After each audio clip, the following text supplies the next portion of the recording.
Do I get to kick him out? He's not back yet.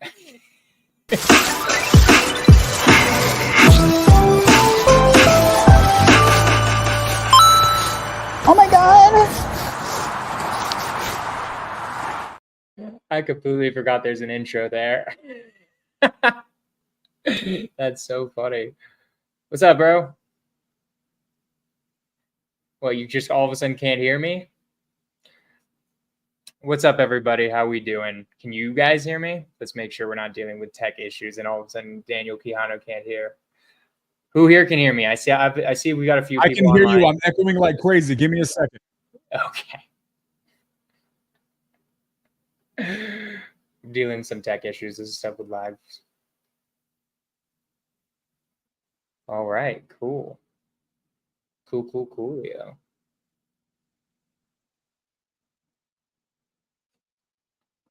I think it's the Instagram thing. I'm sorry. I have it live. I think it's not working. And so, wait, hold on. Am I good? You're supposed to mute the Instagram. It's not echoing on our side. Nope. Hold on.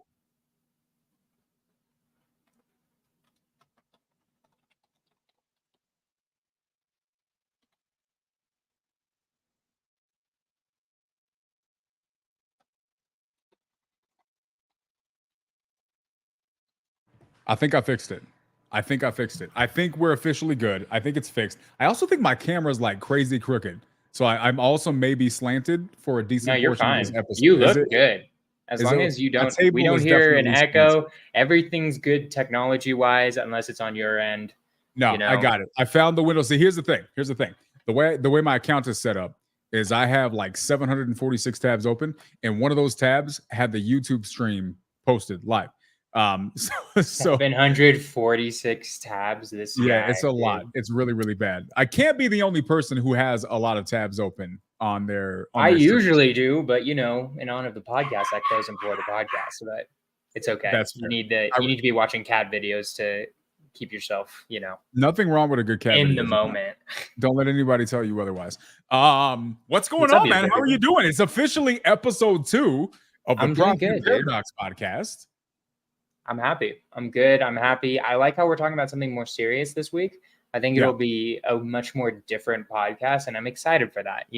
I'm really excited to switch this up a little bit, show people like this is not always going to be fun. It's sometimes going to be serious. It's sometimes going to be crazy. Sometimes going to be controversial, but we want to explore different topics. Like it's not like we said last time, we don't want to just do real estate. We want to do everything, right? So I'm excited, bro. I'm excited to be here. Any day I get to hang out with you is a good day. I get to be called Pumpkin. It's very sweet. You do get called Pumpkin.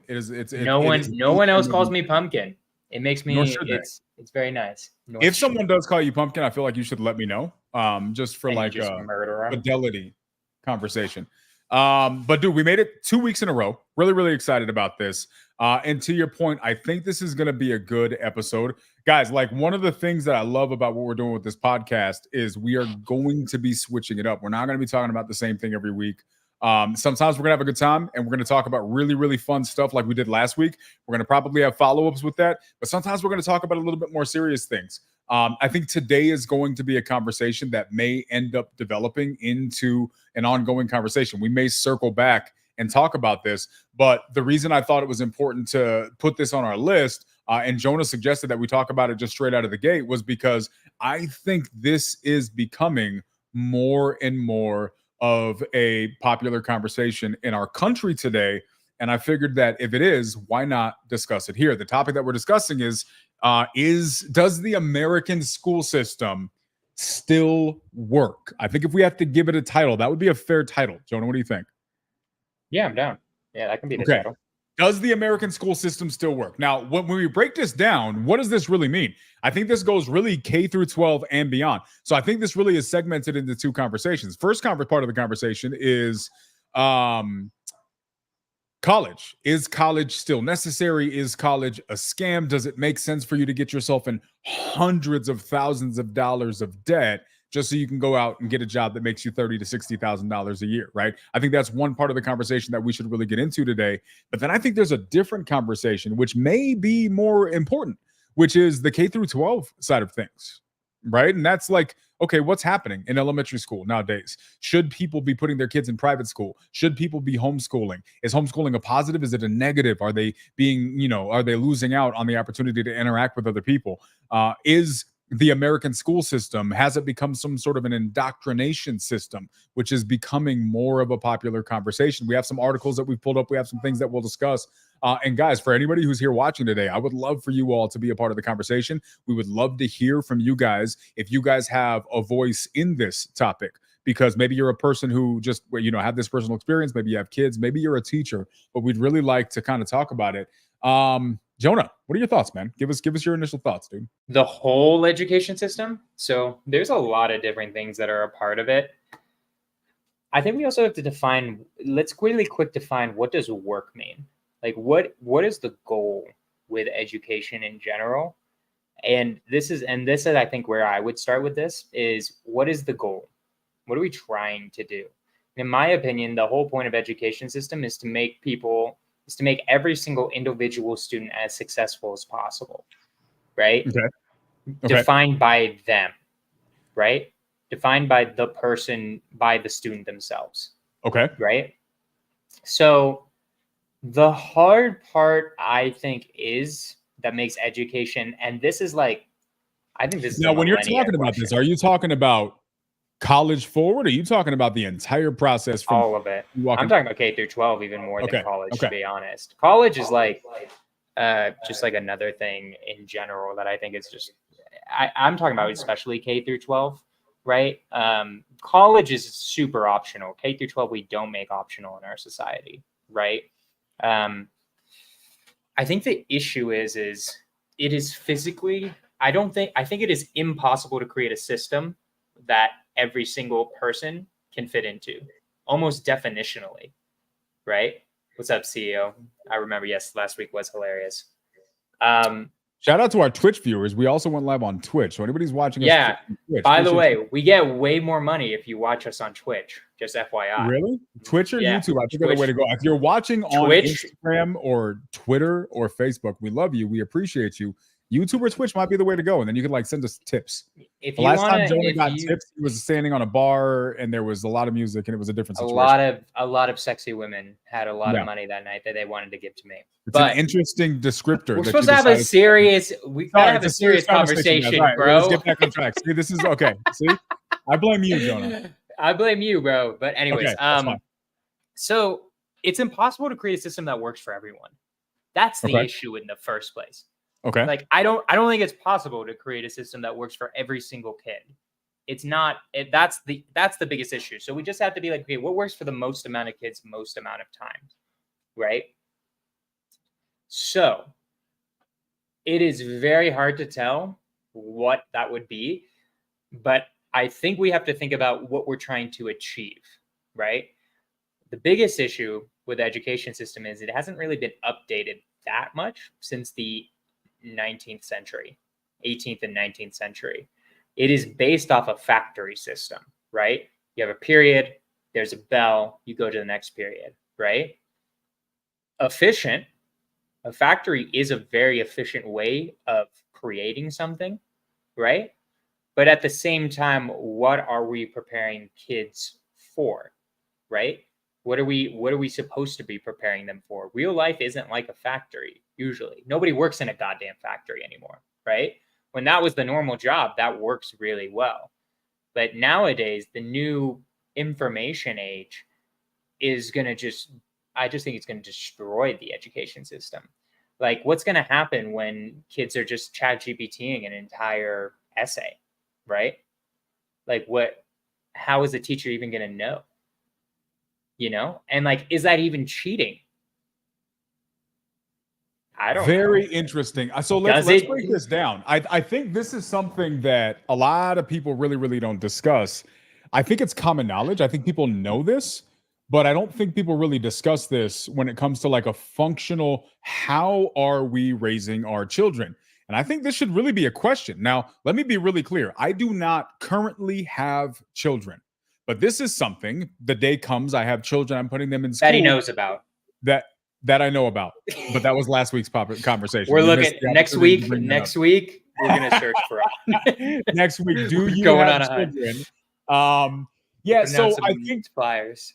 I think that like the question becomes, okay, if you're being intentional about the way you guide the growth and the nurturing of your children, the question I ask is there value in asking yourself this question?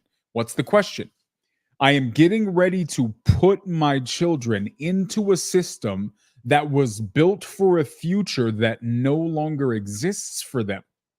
Because if what you just said is true, Jonah, and the entire K through 12 education system was built for people to work in a factory, and we no longer have an environment where that's an eventual a potential outcome for 99.9% of kids that are going to school, then the question is, as a parent, am I putting them into a school system that's going to serve them in any way for their life? Again, I say this as respectfully as possible. As a person who does not have kids in school, I would think that this is something that I would really want to be intentional about. And then if the answer is yes, well, then it makes sense to put them in the system. If the answer is no, then what are my alternatives? Why would I even put them there in the first place? Is it simplicity? What is it? I think this is a conversation, and I wonder if people really put thought into this. Yeah, the issue is also like different people have different socioeconomic statuses, right? Like if you're broke as hell, and you're working a 12-hour shift, you don't have time to freaking homeschool your kids, right? But if you have the opportunity to, I'm getting closer to the point of, I think certain people, I think most of the people probably watching this, entrepreneurs, people who understand the system, understand the rules, should homeschool. The issue is we have to create a system for most people. Most people are not entrepreneurs. I don't think most people are going to figure out ChatGPT, right? And that's going to become a bigger and bigger problem. I think the biggest problem, you want me to go crazy? I don't know. I could go into a tangent right now. We can get into this tangent. This is something I've really been thinking about recently in terms of education. The issue is there's a certain amount, and this is controversial, there's a certain amount of smart people, somewhat smart people, and stupid people. I don't know how controversial that is. That I feel like it's just not that controversial. This is just a thing, right? Okay. As we get more information intense as an economy, stupid people and somewhat stupid people are going to have a harder and harder time making any money, right? I think we're starting to see this. We're starting to see this where you'll have 18-year-olds that are freaking millionaires, right? Because their IQ is higher, right? And also they're watching TikToks about how to make $100,000 a month through wholesaling real estate, right? There are way more of those than there've ever been in history, right? There are more millionaires than there have ever been in history, right? Partially because of inflation, but also partially because the internet makes knowledge so abundant for those who can use the knowledge. The issue is IQ doesn't change as our economy changes. Still, there are dumb people, middle people, like somewhat smart people, and then really, really smart people. And then as this becomes a bigger problem, and this is like we might have to do this as a whole nother subject. I don't know what we do with people who aren't as intelligent, right? I think all the jobs are going to just disappear, right? As AI gets better, I don't know what jobs aren't going to get replaced by it. So what you're saying is, does society have a use for dumb people, or you just want to euthanize all? I think no. I don't think we should euthanize them. Okay, I'm a liberal. What I think we should do is, is that where you thought I was going? You never know, right? And we just gotta kill all of them. It's an open dialogue, Jonah. What's gonna have to happen, in my opinion, is like a universal basic income type of thing, right? Where just like we just pay everyone. But here's we are going into a different conversation, and maybe we do touch on this today. That's a strange tangent. I went off. It is, but it is. I think it's relative. It's relevant to a degree, though. But here's my question for you. Let's go back to the foundational point of what you discussed. Here's my first question to you: is when you talk about let's say dumb people, right? Well, how do you classify dumb people? Are these people with an inherent low IQ, or are these simply uneducated people? right? That's a very different discussion that needs to be had. So the question that I ask for you, there's a solid argument that states, isn't it the responsibility of the school system to create fewer less intelligent or dumb people? Is it the responsibility of the school system to create dumber people? Is that what you just asked? No, to create fewer dumb people. Yes, theoretically, yes. Theoretically. Okay, so listen to the premise of our conversation. The premise of our conversation is, what's the name of what we're talking about? The school system, the education system. And we're not even sure if it's the responsibility of the education system to make people less dumb. By definition, the base responsibility of an education system should be to make people more intelligent, at the very least, more educated. And if you're more educated, then your level of intelligence should at least to some degree increase, right?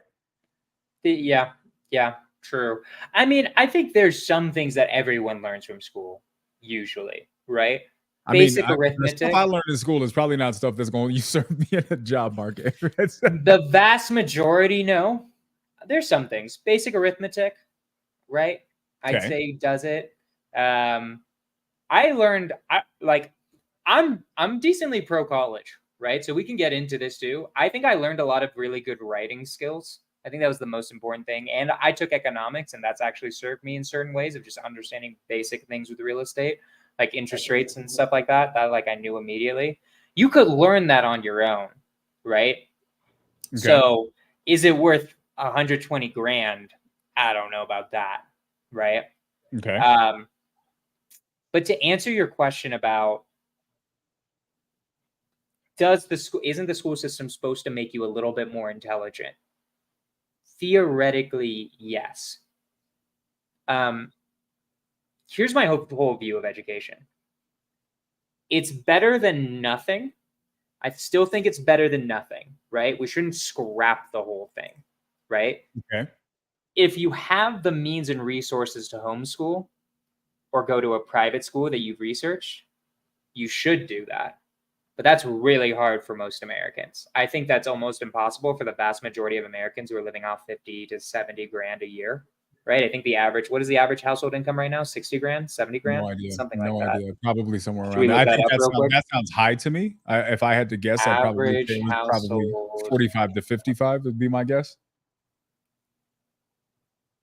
The median, okay, this is giving it to me by state. The real median household income was $74,580 in 2022.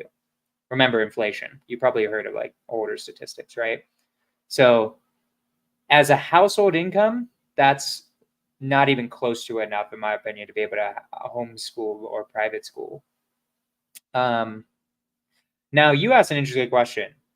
You said, is the education system making them dumber?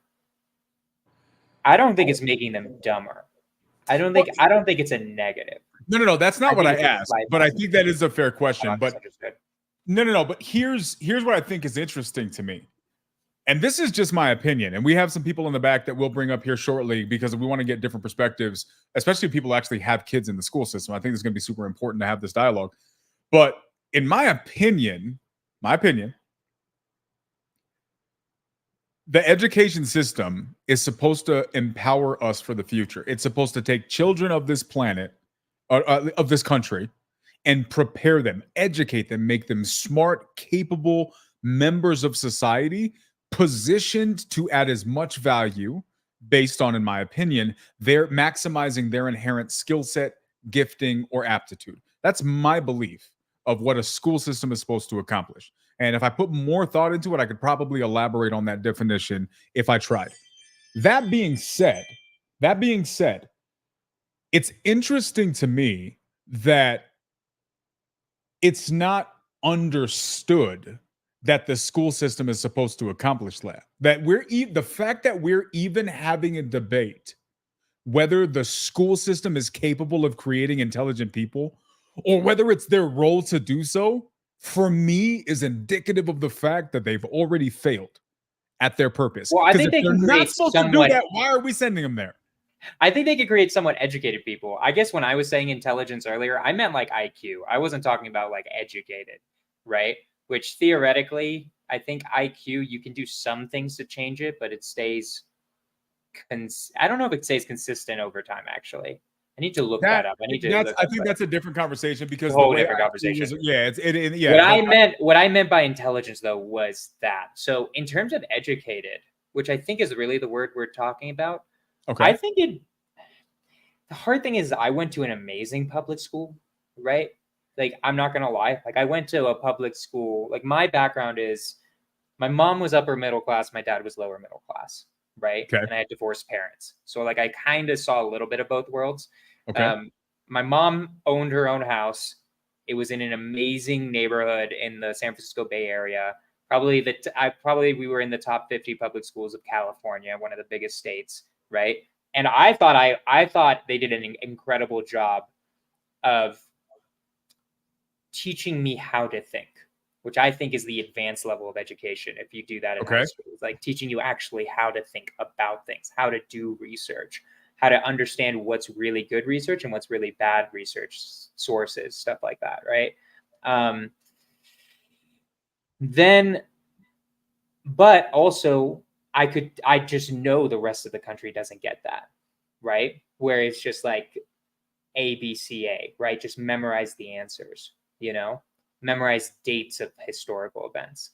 So I think public school system can and does sometimes at least improve the base level of education, right? For instance, if you went back 100 years ago, I don't know what the rate was, but it was less than probably, I actually should look this up. I'm gonna look this up before I say it. But literacy was way lower 100 years ago in the U.S. I'm gonna look this up real quick. It was about 20% in 1870 was illiterate, right? That's now like 0.01%, right? And that's due to public education, right? So in a course of 100 years, we've been able to accomplish the phenomenal feat of teaching children to read. I think you would be. I think historically, that's actually a really good accomplishment. If you take it over 1,000 years, maybe less than 100. I'm just throwing it out there. I think that's a great point, but if you compared that to the rest of advancement in society, all the things we've been able to accomplish outside of education and the advancements within education, are we taught people to read? That's one thing we taught them. I would say. All right. That's one thing. That's one thing. I'm gonna say my argument. I'm pro some form of public education. I'm gonna make the case for public education, and then you can make your case for what you believe. How about that? Does that sound good, Keanu? I feel like I would love to do it. And then what we can do is, I'd love to bring Ashley up here. Here shortly. Ashley, matter of fact, you can come up, be a part of the conversation. I'd like to hear. She's chewing. I brought her up in the middle of an awkward situation because I'm just like that. So yeah, I want to hear your point of view. I will present mine. Ashley brings up a really, really good point here. So I'd love to hear hers as well, because Ashley has 12 kids and all of them go to school, I think.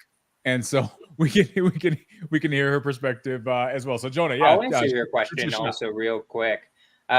Not what was good research, how to do good research. How do you check sources? How do you make sure what your sources are good, or if it's like a Twitter post, right? That's what I meant. I didn't mean like that's. I think they did a really good job of doing that. Now, it would really be interesting to like look back. I don't think we have a time for this in the podcast. It would be. I'd have to remember it, but it'd be really interesting to look back and see. Because like I still feel like I probably was inundated with more liberal sources just because I lived in San Francisco than conservative sources. It took me a long time to understand how conservative, like I didn't even understand the conservative point of view on a lot of issues for a long time until I started really watching YouTube videos on conservatives and them explaining their points of view. That's politics. Anywho, here's my basic argument with public education. I think it's better than nothing. I think it's still worth it, even if we spend a ton of money on it, for at the minimum, the most basic things, reading and writing, how to do at least the basic arithmetic, right? Hopefully get to some algebra too. Although I don't use algebra that often, it sometimes helps to have like a basic idea of algebra.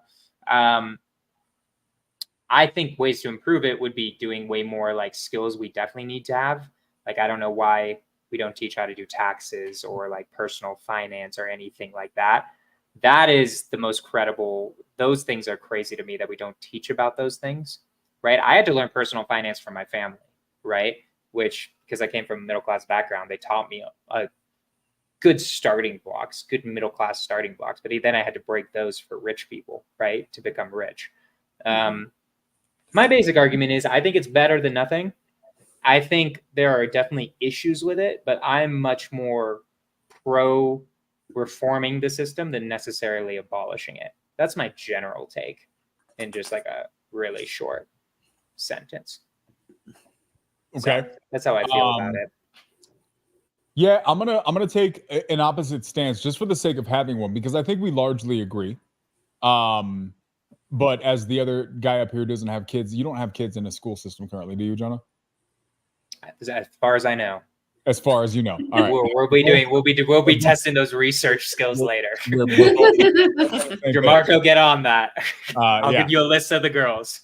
I'm impressed that you know their names. Jonah, congratulations. Good memory. So here's kind of my stance on that. I think that is kind of pathetic. And here's why. Because I think that what we're discussing is the development of the youth of our nation, the future of our nation. And if a government is going to take taxpayer dollars and take upon themselves the responsibility of being the platform that is tasked with preparing this youth with such a monumental task, then they're failing miserably at their job. If this was any private corporation that was given this task, would we still hire them? If the school system was set up in a different way, where this wasn't just an understood thing that we got for free and just shoveled our kids off because we were busy and we had to go to work and we don't really have the time to think about this anyways, would we still choose this if we were presented with a list of not $100,000, $60,000 a year alternatives? And I would argue that for a lot of people, again, from my perspective, that many people would say no. Because where's the value at? Can you clarify? Are you talking about K through 12 or college? K through 12. Okay.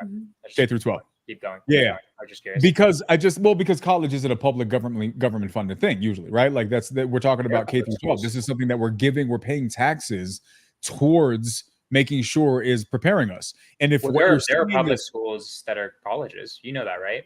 That tax dollars go to universities too. Did you know? Sure. Yeah. But for the sake of this argument, let's talk through K through 12 because I don't know anything about that. But here's what I will say.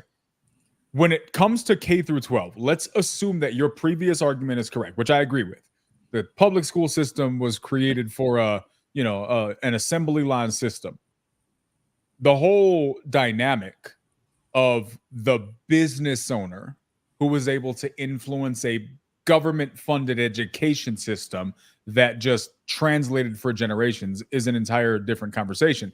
But the fact that we haven't fixed that, the fact that we haven't improved that, if this was a private corporation held to a basic standard of metrics of improvement and growth, I wonder if they succeed. Now, I'm going to put another big asterisk on this. I believe there are a lot of fantastic teachers that go out here every single day doing their best to provide a future. I think there are some fantastic teachers who work best with what they have. But again, from my let's say naive or ignorant point of view, I just wonder as a whole, how much are we leaving on the table? How much are we failing at? And we're not talking about, which I would say was probably the majority of teachers who really don't care. This is a paycheck. They're just there. They're showing up, read the thing, watch the movie, watch the video, do your paperwork, and then, I'll give you a grade, right? I just think that what we're talking about is such a overwhelmingly important task. And I don't think it's being treated as such. But again, my perspective, Ashley, you got children's, you got people going to school, you're smart, you got degrees, you did all the things. Interested in your perspective. So I agree with kind of both of some of the things that you guys said. But I think there's truly a fundamental issue in the public school system. I believe it's necessary, 100%. There's too many, single parent households, the socioeconomic stratus, if you will, that doesn't give people the opportunity to choose alternatives. So public school is always necessary. But we don't incentivize those with, the higher IQ. Like, we're expecting a lot out of teachers in general. And then we're not paying them. Like, we are saying we need the education system to be innovative, to be brought into the 21st century. I was actually surprised that my daughter's she's a senior in high school. She's learning and reading the same books that I was reading 20 years ago, that my parents were reading, 45 years ago. And it's just not relevant in today's world. Now, is learning Shakespeare or reading To Kill a Mockingbird, like, okay, it's great to mix in some of that stuff, but when the public school system isn't being updated, like the rest of the world is continuing to be updated, what value are you getting out of it? But it takes putting people in the public school system, like leaders, educators, injecting them into the public school system to create and reform what we have today, to incentivize them to revolutionize education. And we don't pay these people that we're putting so much trust to teach and develop our children and prepare them for a 21st century. We don't pay them enough. We don't pay them enough to be innovative. We barely pay them enough to take care of our kids all day. We barely pay that. Like, they put in their, I believe that the teachers go into education for the right reasons, because they care. They're not going into it for money, right? Because they care about the kids. They want to make a difference in the future, but then they're not given the tools and the resources to really make an impact. Okay. I could see that. I don't know that I agree that all teachers go in because they care. I would argue that there's probably a decent portion. I don't know what that number is. Maybe it's 10%, maybe it's 30%. I don't know what the number is. But there is a number of teachers who go there because they didn't know what else they were going to do. I think there's a lot of people who go into the workforce having no clue what they want to do, having no clue what their aptitude is for, but they did what their friend was doing or their parents told them to do or whatever. But they have no passion for that thing or really no aptitude to do that thing. And so I think that is a factor. I do think that there are a lot that actually do care and that are really, really interested in educating and empowering people. But yeah, I think it does span the spectrum. The other point that I would have to bring up is, I mean, that's fair. That's fair. The question that I would ask is, at what point is resources the only factor, right? What other factors? That's a good question. What factors go into being a good teacher? What factors go into effectively educating a student? Resources, I think, is a factor. But then I would say, if you're a inspirational and impact, I don't know what just happened. If you're a good teacher, simply put, if you're a really, really good teacher, you can teach someone at any point with any resource. If you're passionate and educated on the topic, if you want to get creative and go out there, don't get me wrong, resources are important, and teachers 100% should get paid what they're worth, and that should be way more than what it is. I agree with that. But if you're really good at what you do, you should be able to succeed at it within good reason, regardless of the resources that you're limited with, right? At least to a certain degree. Is that, I don't know. Do you guys agree with that? Maybe I'm off base with that. Resources is part of it. Education of the educators is part of it, right? Like, how do you teach, right? That's a hard skill. I think teaching is a very, very hard skill, right? In and of itself. I think part of it is you pay for what you get, right? Like, I think there are too many resources going to administration of schools versus like just straight salaries. I think you'd naturally just get better teachers if you paid them 100K salaries, if that's possible, right? We'd have to like look at the budget. I think that would solve a lot more than more markers or more computers, in my opinion, right? I think you could get rid of all the school computers. I think those are stupid. Everyone has a computer at home, right? Computers are so cheap. I think maybe that's my middle class privileged ass background talking. I have no idea, actually. But a lot of kids who don't have computers at home. Yeah, that's fair. Actually, never mind. I don't know. Maybe that is important. I don't know. Like, I feel like one of the biggest problems is teachers are criminally underpaid, where you just get what you pay for, right? I think that's part of it. The other part of it is you kind of have to change the whole system, in the sense of, I don't know how you would do this. I feel like there are some basic skills everyone needs to know: reading, writing, some stuff. I think certain kids just weren't meant to read To Kill a Mockingbird. It's uninteresting. They just don't care. I think some kids weren't meant to do math. I think some kids were not meant to learn physics, right? Mm-hmm. I don't know. I just feel like there should be a lot. I almost think K through 12 should be structured more like college, where there's like a general education part and then you specialize based on your interest, right? I think K through 12, how, at least, because like the only solution I can think of is like changing it so it is that way, right? That would be like my two. I feel like those two solutions would be the ones in my head, is like pay teachers more money so you get better teachers. You always get what you pay for. Mm-hmm. And then two is way more optionality to the kids, right?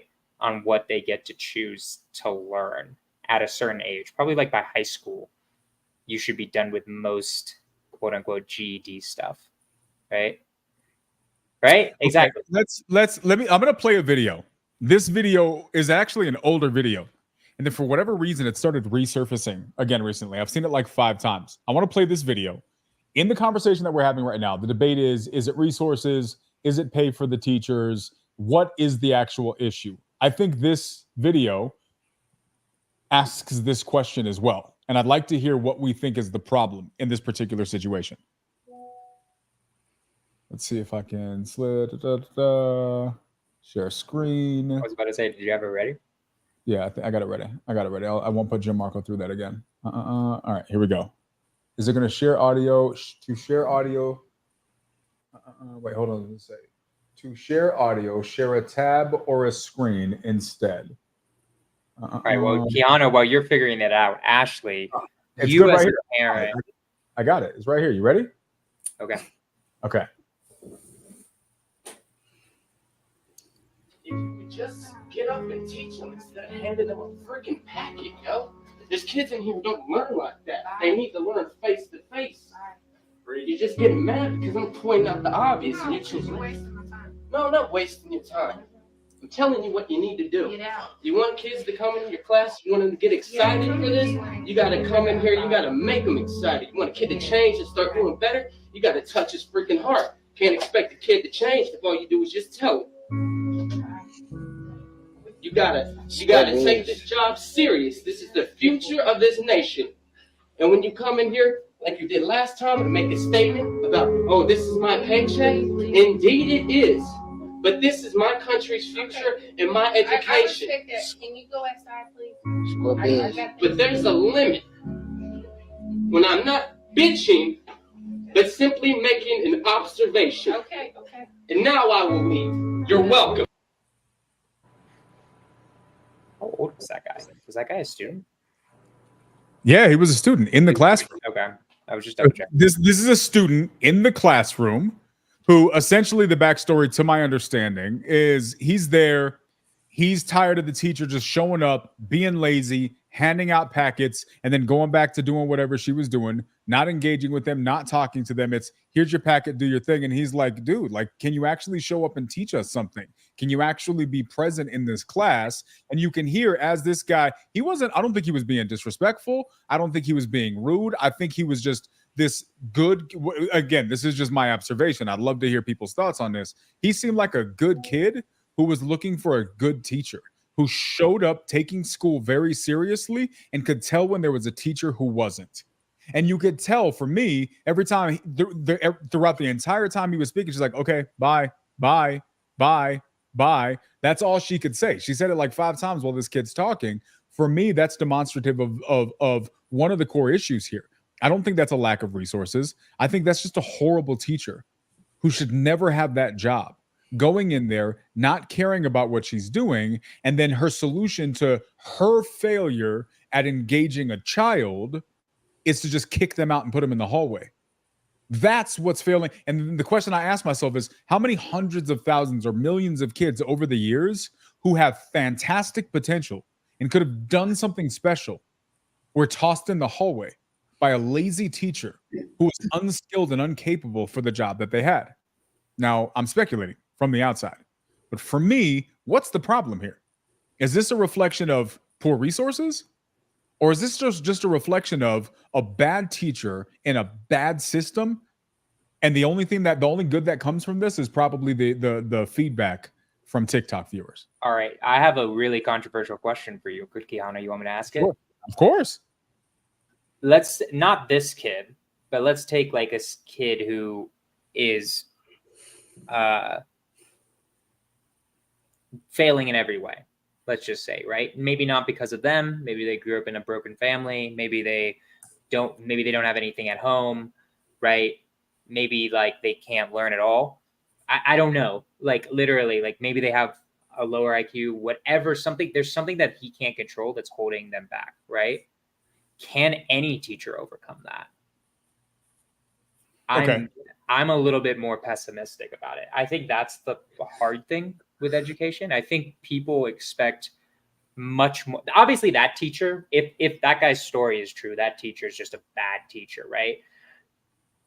But into your question with the whole education system, right? Like exactly, like Kate, I agree. Like this specific teacher isn't even trying. That's a whole nother issue, right? I agree. That's not good. Right. But I think that is the issue, right? So I think you make good points, but I also think those are the 1%. That's the minor. I think that we're majoring in the minors if we focus on that, because if we focus on, okay, but what about the more difficult kids? What about the harder to work with kids? Well, because there's kids that are harder to work with, can anybody help them? Maybe not. So screw the whole thing.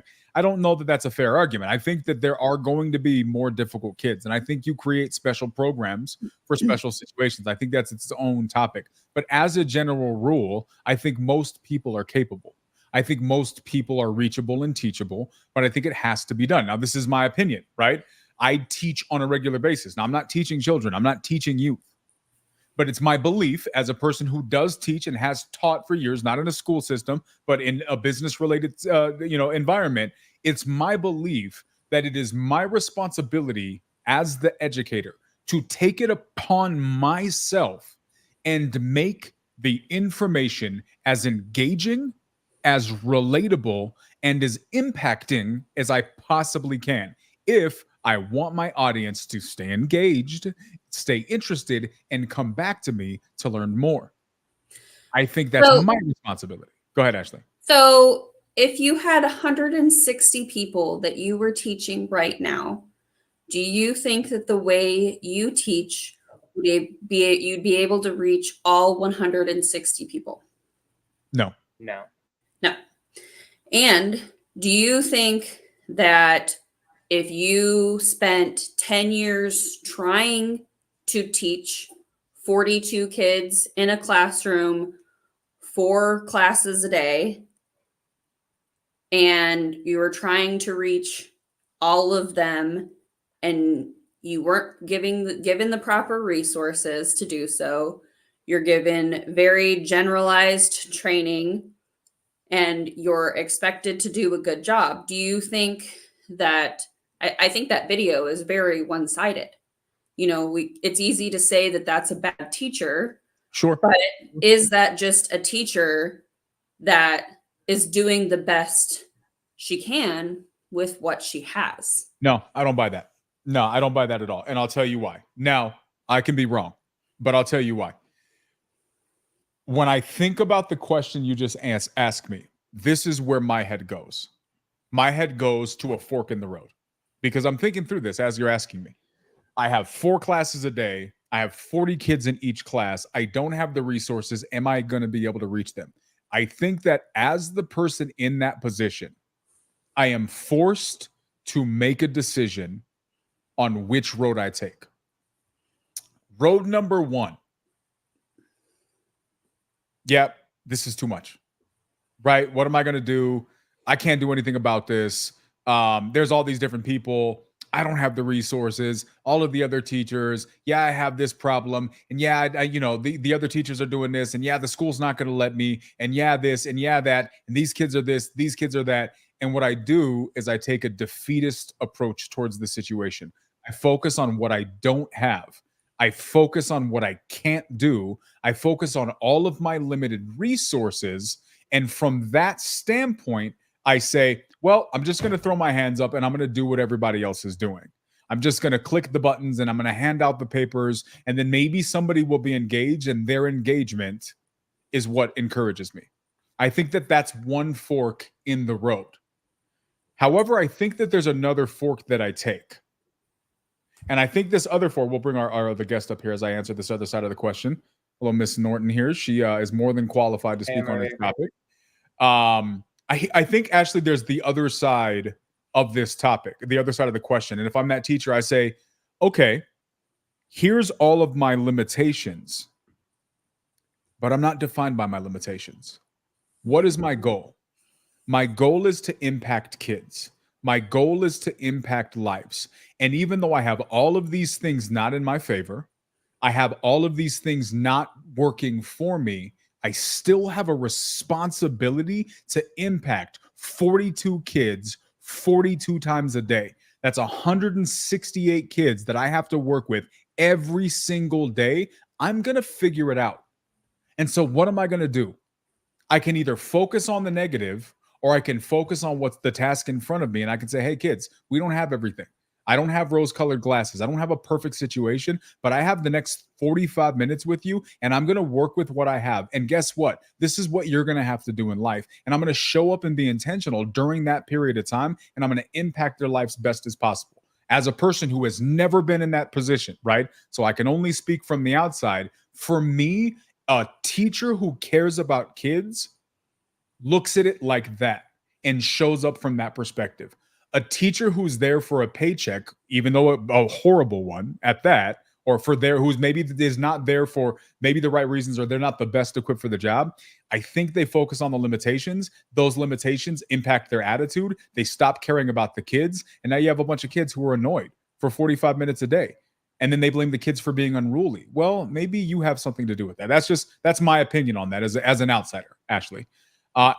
Anne-Marie, appreciate you joining us. You're on the road right now. For anybody who doesn't know you, you are, I think, more than capable and qualified to have this conversation because you have a couple kids, I think, right? I have a couple. A couple are like 10, you know. Couple 10. I don't know if you caught that portion of the question. We've been chatting for a little bit just about, we're talking about K through 12 right now. And we're just talking about, really in summary, I think if I summarize the last maybe 30 minutes or so, 45 minutes, it's, does the American school system, is it working? Is it the fault of just teachers not getting paid enough? Is it a fault of it's not supposed to work? You know, what's the cause of it, or is it doing just fine, or should we be looking at a better alternative? Yeah. Oh my gosh. That's why I jumped on here, even though we're en route. I actually had to jump over to Phoenix really quick to bring one of my kiddos to the hospital. Oh my gosh. I know. He's okay. He's got some complex history, so we just had to check things out. But yeah, when I saw that this is what you were talking about, even though we're like en route to the airport, I'm like, oh my gosh, I have to jump on. I'm so passionate about this topic. I think it's so important, and the best way that we can give our kids, you know, just some opportunities in the future. And I think that it's really complex. And so I love that you're, you know, looking at, you know, what's working, what's not working. I think it's much more valuable than just tossing all of it out. So I did miss the beginning of the conversation, but I did hear the part where you were just, you know, talking about the value, I think, in teachers, what the teacher's motivation is like the most valuable thing that you can ever look at. I mean, we've homeschooled, we've gone to private school, we've done public school, we've used private tutors. And I think that that's the big question, is just facing the fact that there is not one right solution, that this idea of looking at it cumulatively as though every child is the same, you know, not to throw anybody in the bus, but like no child left behind. I heard in San Francisco where they did this thing and they held all the kids back so that they were equal in math. And all these parents got really upset because they were trying to make sure, you know, it was equal. But then these kids that naturally are excelling at math, and that's what they were like born to do. And, you know, as a nervous system, you know, person who likes to study about that and understanding about different motivations, different personality types, raising this many humans. Like, some of us just love math and want to be able to excel in it, and some of us don't. And so trying to make one size fits for everyone, I think it's just a recipe for people to be really unhappy. And so just looking at like, what is the best recipe specifically for me, and what kind of teachers are going to be the best recipe for my kid and their situation and our situation, and what we're going to like expose them to, is so important. I love that so much. So I have a question. In my opinion, if I were to design a school system, it would be 1,000,000% surrounding personal aptitude. I think that's the most obvious gap in our world that is just missed in pretty much every topic, from what people do for a living to how we're taught. I don't understand that, right? Albert Einstein said it best, right? If you teach a fish, you judge a fish by its ability to climb a tree, it's going to live its entire life thinking it's stupid. Why we don't follow that is insanity to me. But you made a really interesting point. You said that with all of your kids, you have 10 kids, all different age ranges. You've done every topic we've discussed today: private school, private tutors, homeschool, public school. You mentioned aptitude. In your personal experience, where did you find strengths? Where did you find weaknesses? What was that journey like? You mean like personal aptitudes in me teaching them, or in each of my different kids? In the decisions of going different directions with different school, whether it be public, whether it be private, whether it be homeschooling, did you see a certain avenue that led to better success than another? Like, what was that journey like? Yeah, so I feel like, you know, at first, just like any well-meaning parent, you know, it was just trying to find out like, well, what's the right way to homeschool, or what's the right way to do public school? And I was trying to kind of fit, first of all, like our family situation. I'm married to an obvious like entrepreneur, and who is like having these big visions about lifestyles in multiple places. And I mean, I was definitely a part of and excited about those kind of visions. I was born in Canada. I grew up in Europe. I went to an international school. I saw the diversity in different cultures, and what a blessing that was to me in my life. And so as I was just kind of trying to fit into the mold of each one of these things that I was trying to do, it was really just, we were having a very large family. Like, in order for me to be able to be really involved in the, like, if I had less kids, I think I could have figured out public school and private school a lot better, and been able to kind of let those tutors completely be in charge, and be able to handle the magnitude of like homework in the evenings and things like that. But as we were having more kids, I was having to like find sitters for the little kids so that I could be with the bigs, or vice versa. And it's when I really just let go of, wait, there's not one right answer. Like this, both Jerry and I, our gifts are, I love personal development. I love mindset. I'm a voracious reader, naturally love history. And so that is the qualified teacher of somebody who's passionate. My husband loves entrepreneurship. He loves putting a good deal together. So we were like, we can just do this how we want. And this is what we're passionate about. And this is what we love teaching. And we don't have to be the same as any other homeschoolers. We don't have to be the same as any other public schoolers. And we've had times where one kid was in public school, a couple kids were in private school, the other ones were using tutors, the other ones are completely homeschooled. And really just looking at our home as though I was the CEO of like Norton Inc. And just looking at each of the departments and trying to figure out, what does this department need? What are the skill sets? And it doesn't have to look like anybody else. It's not the right way. It's just, this is our way. This is our family. These are our children. They all have ADD, along with Jerry, probably me too. And we don't look at that as a disadvantage. It's just a different way. We're the hunters of the world versus the sit still and gather and in information. And we didn't want to look at that as a disadvantage. We just wanted to look at I know a lot about personality profiling and nervous system motivation. The world needs movers. And not all of my kids are going to fit to just sit still and listen to somebody talk, to hear the sound of their own voice. They don't learn that way. And as I was trying to smash them into this hole, or a round peg into a square, it just was like, this is not working. And I also want to spend time with them. I want to have these experiences. I want to travel with them. So then we're starting to get creative about all these different options. So we have online tutors, and they can go back and forth with us, as we go to different places.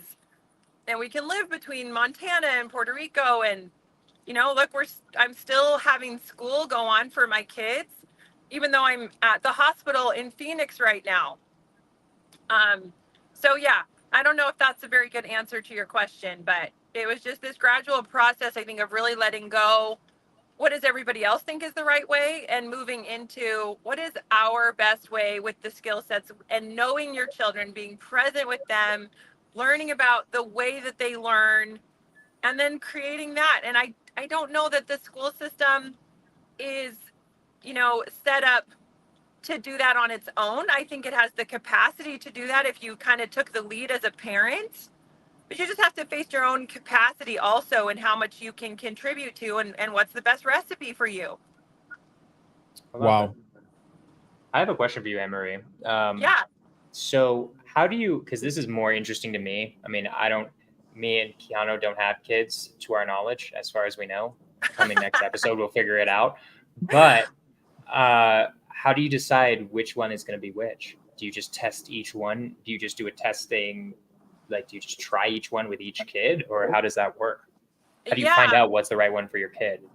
Yeah, I mean, the way that it's worked for us too is just, of course, we've gotten completely different recipe with each kid. And as we go on, like, quite a few of my kids have dyslexia. Probably, out of 10, a good solid 3 at least, maybe 4. And so I started to kind of see patterns in what motivated them. The kids that were always moving and always talking about movement, or just even the way that they colored pictures were not of some like flower and of a house staying still. They were pictures of explosions and wind gushing and blood spewing. I mean, mostly I'm talking about my boys here, but I just started to learn these different ways of being, and the ways that they talked and what they were motivated towards, of like, you're going to be more of a really hands-on learner. I do have one son who's extremely academic, and he could sit and read books for hours and hours, like hardcore astrophysics, philosophy kind of kid. And then other kids that have no place for that at all. So the kid who wants to sit and read forever, those are the ones that are like, okay, the structure of private school is going to really pressure you, and you're going to excel at having other mentors asking you what to do or telling you, you know, what to do, versus the really personality wise ones, the ones that are moving a whole lot, don't want to sit still, you know, are very independent, the ones that I can tell are just, you know, more entrepreneurial, they take more risk, that I'm like, okay, you're the ones that are going to be learning by doing, and you're not going to fit into a mold.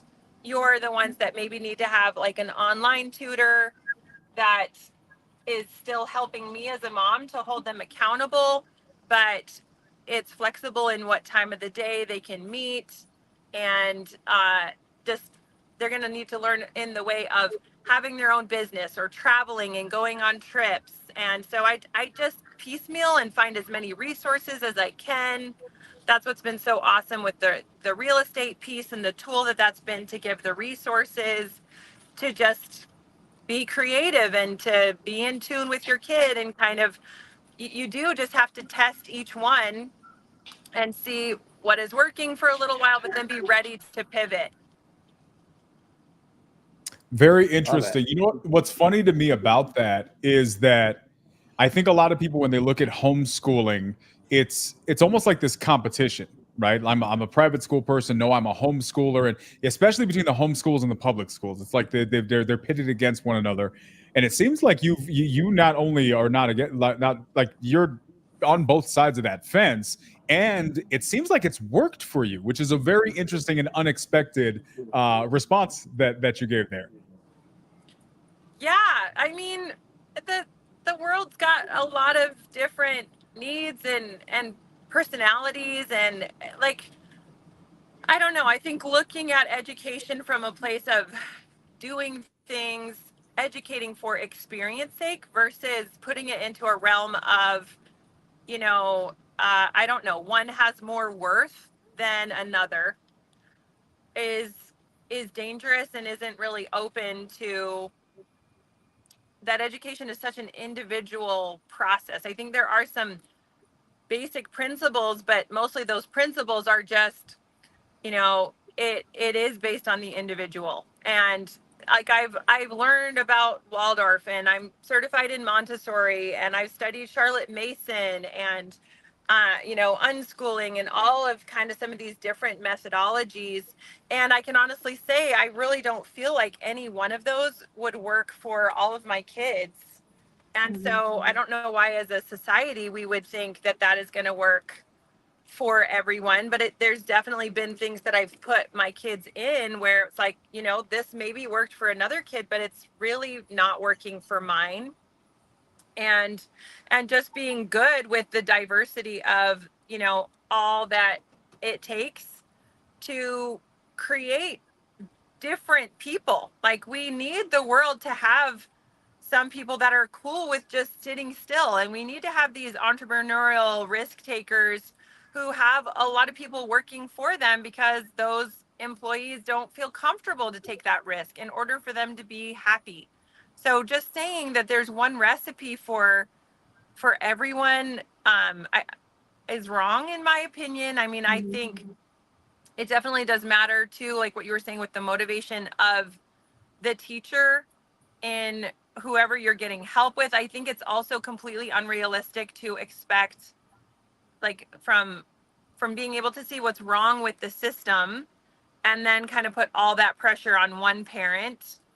I don't think that that's fair. I don't think it's very realistic. I'll have people all the time that drop their job when they find out, you know, I'm a working mom, entrepreneur, 10 kids, living in multiple places. And then I'm like, yeah, and we homeschool.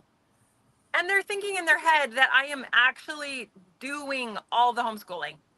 And it is just crazy, because of course somebody's not going to be able to do all of those things. Like, it used to be back in the day that it was, you know, a village, and you're not trying to do all the things that, like, especially women are expected to do.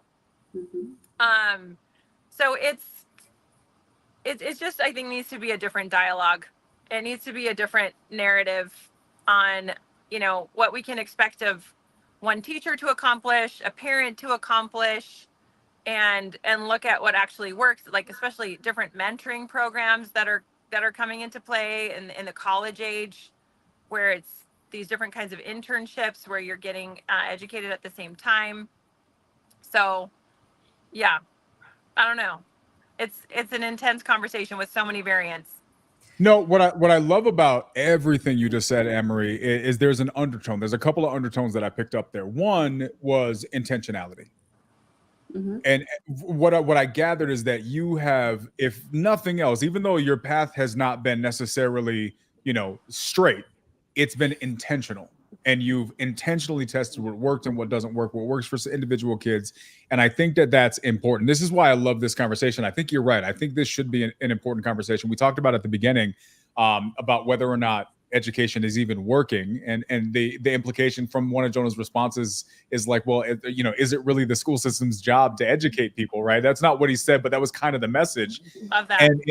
And my response is like, well, then if it's not, then what is it there for?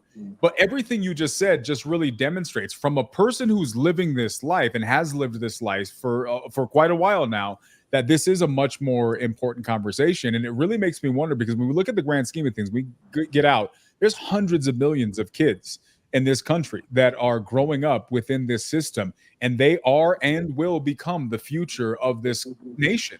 Yeah, this should be a much more important conversation, because what we're doing is we're preparing the future we either do or don't want.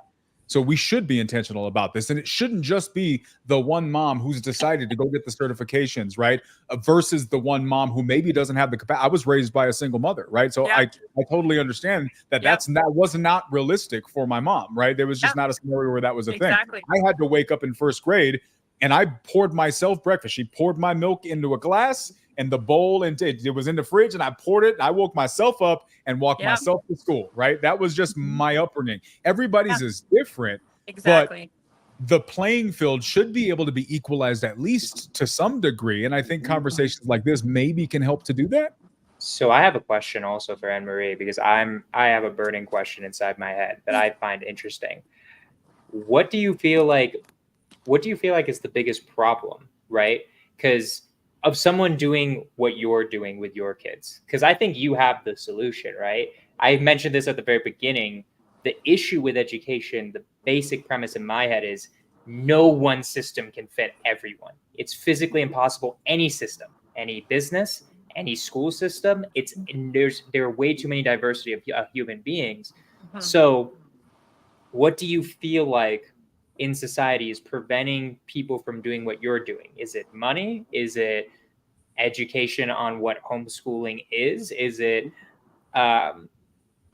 like just not being able to find the right what have you noticed is preventing people from doing what you're doing? Because in my opinion, that is what you would have be the ideal. We'd have one kid who's homeschooled because they have issues socializing or whatever, right? Yeah. And then one kid is a insane book learner, so they're going to excel in the school system anyways, right? Mm-hmm. So what do you think is the problem for people being able to do your solution? Because I think it's an insanely good solution. I know nobody. I actually don't think I know anyone who does different things I may know one or two, but it's rare. Yeah, definitely. Well, so I think the main problem is what I was talking about earlier, is that people get in their own way with feeling like we can't have the diversity. We talk about diversity all the time, but yet the diversity is everybody has to come to the same consensus that this, one way is actually what the right way is. And so I think people won't go inward and confront what is really needed, because it's so important to kind of console yourself as a parent or pat yourself on the back. It's a very scary thing to do, to be a parent. And, I'm definitely having already questioning from my older children. And so the one that I put in public school is like, why did you put me in public school? You should have let me homeschool more. The one that I completely homeschooled is like, why didn't you put me in private school? Because look at how good of a book learner I am. And I'm like, do you think you'd have the love of learning that you do if I would have only done that with you? And it's it's normal and natural at their age because they're like, 17, 18 years old. And I've also seen with my 24-year-old, like it comes back around. But when you parent or when you educate from a place of just trying to get validation from your child, it's very nerve-wracking to do anything that's out of the ordinary. And the truth is that no kid is going to get the perfect situation, and that's part of being an adult and healing your inner child and the experience that you had and balancing out whatever your parents didn't give you is a normal part. That is a normal part of education. And as a mom with as many kids as I have, or as an educator, my goal, my vision is to go to bed at night and feel like I gave my children a vision for all the best that I have found in my own life. And anything that I haven't found, I hope that they're going to go find on their own. And I know that they will. And what has been wonderful for me may not be wonderful for them. But I think the problem is people get so terrified of doing the wrong thing that they do what other people do, and they don't think about what is truly the right thing for them and their child. And that situation combined and being able to live a life that is authentic to themselves as a parent or educator, and a life that is authentic to the child. And then when you really go inward and you really discern, and take time to educate yourself about all these options, I always think of myself more as an orchestrator versus a facilitator. I don't think anybody has the bandwidth to facilitate all these things like you're saying. And with Daniel, like some of these, in some ways I felt like a single mom because of how involved Jerry has been in sharing his gift with the world. And that's something that we agreed on. That is something that he felt uniquely called to do. And I wanted to be able to support him on that. But like, as we were figuring things out, we didn't have the resources. And it was a sacrifice for me as an educator, as a parent, to do research. But I wouldn't have done that research without kind of pressuring myself on what has worked. And I do know of other single moms that are figuring out ways to, get the kind of picture that is the closest that they can get for their family. And just, even with help with getting like tutors, I used to call the little, 12 or 13-year-old that lived down the street and get her to come over, and for my kids that were like really struggling with reading. And I would just trade with her mom over helping out with like little babysitting, to have her daughter come over and just help out with the babies or help spend time and sit and read with the kids. It wasn't really expensive, but I knew that child's educational need was one-on-one, either one-on-one with me or one-on-one with this 13-year-old girl. And so instead of me feeling like I had to do everything, it's just giving yourself the permission to do different. I think that's what the problem is. Nobody really wants to look and be the different one. We all want to be the same. So instead of really asking the question, because when you ask the question and you have the conviction, then you'll find solutions to the problem relative to your own situation. And I'm not saying this is an easy thing to do. Oh my gosh. Parenting by far has been the hardest thing. Educating, I mean, the sacrifices I've made with my own time and balancing self-care and, how much research to do. I've built communities. That to me is like, honestly, my superpower is finding other like-minded families as a solution to the problem, who are also educating that way. And you get ideas. So I don't know that I could even say, this is the problem. I think the problem with the school is that they're trying to group too many people into the same pattern. I think the problem with private school is maybe that they're doing more about getting validation for results versus, the private schools that I've experienced. It's more result driven than child driven. There's accountability issues, or there's social decline if you don't do homeschooling in a way that involves a lot of extracurricular and social. So I don't know if I'm really answering your question, Jonah, but you are somewhat. I think you are somewhat. I mean, how I'm interpreting your answer is, in the end, what seems to be the problem, or what what I'm hearing is you're kind of talking about your struggles of choosing which kid gets what, right? So almost what would be better, and that's what we're missing, is education for parents on what is the type of child that'll be better for homeschooling, what is the type of child that'll be better for public school, what is the type of child that's better for private school, and almost having like a program for parents maybe to help them figure out what should they do for their child so they are the most successful, right?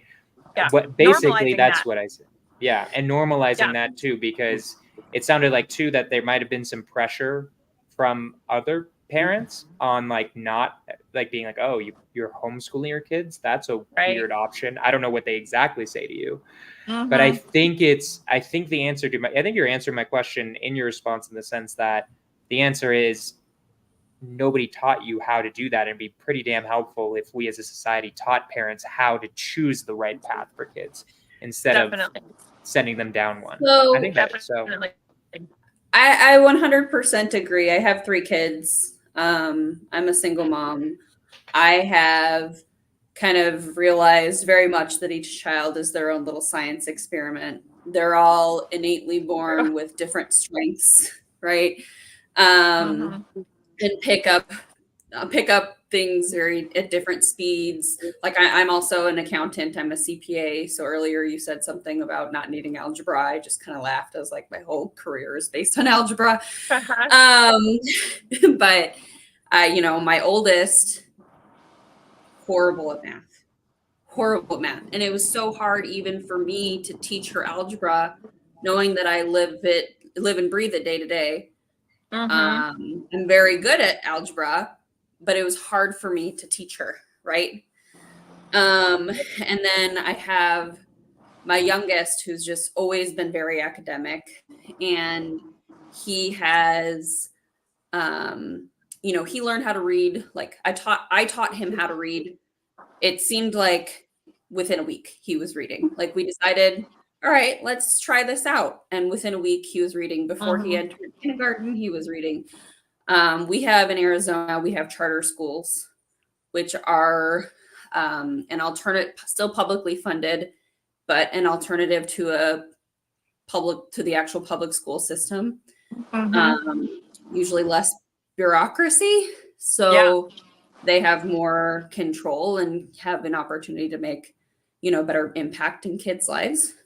My daughter, she's going into her senior year. Her high school, she goes to a public high school because she wanted a normal high school experience, and she got a lot of really great skills in the charter school program all the way through 8th grade.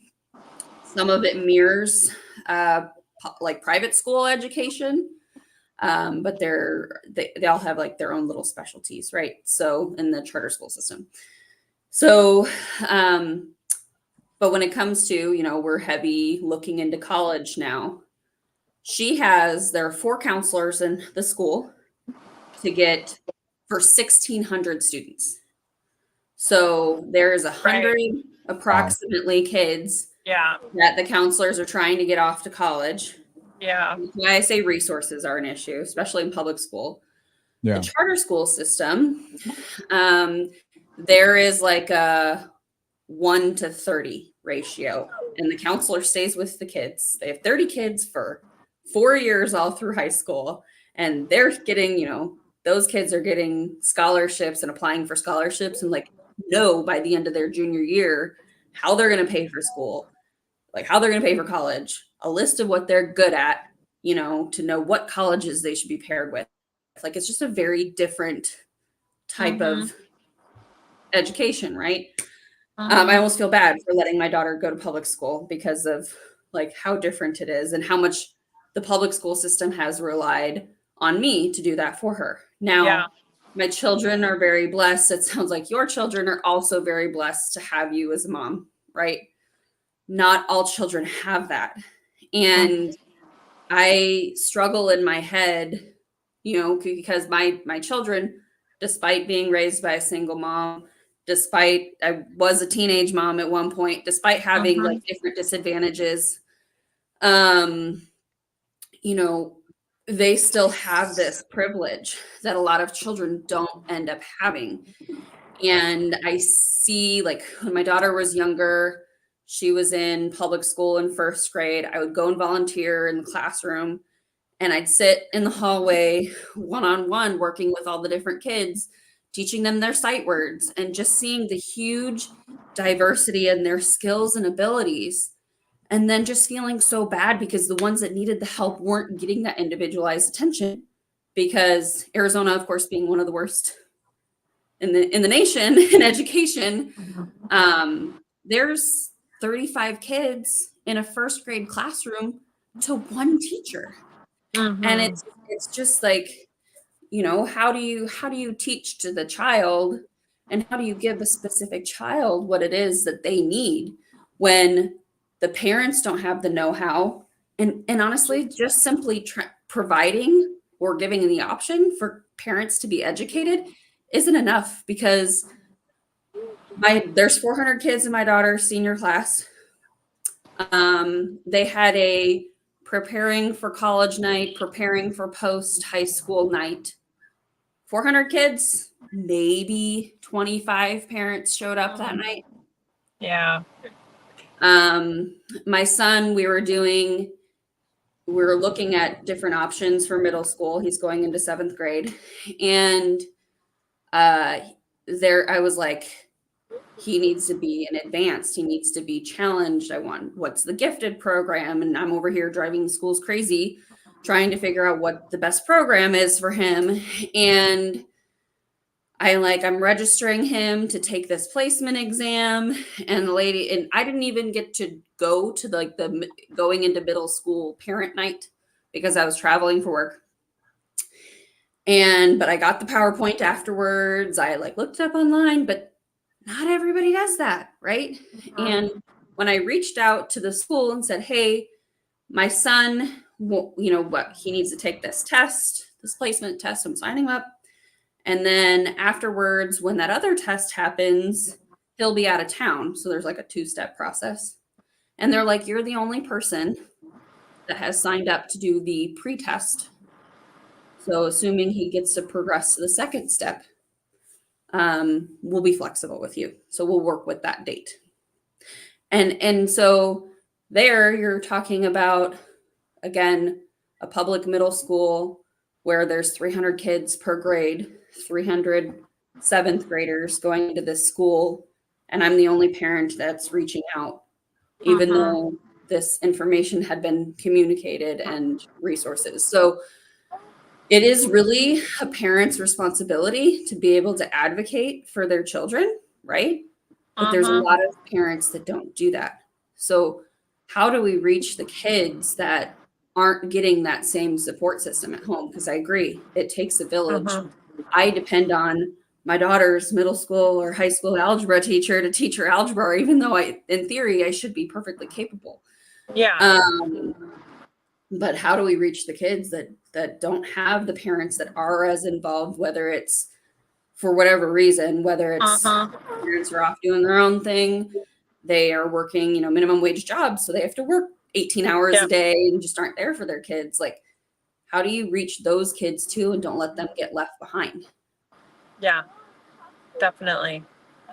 Do you guys have any ideas about that? That one is, I'm pretty pessimistic when it comes to if you don't have good parents. I think that it's almost that's your base in life for everything. It's beyond education. It's your morals. It's everything. There's so many studies psychologically what happens to people. I'm thinking of orphans, but even not orphans, just people who have parents that are gone, right?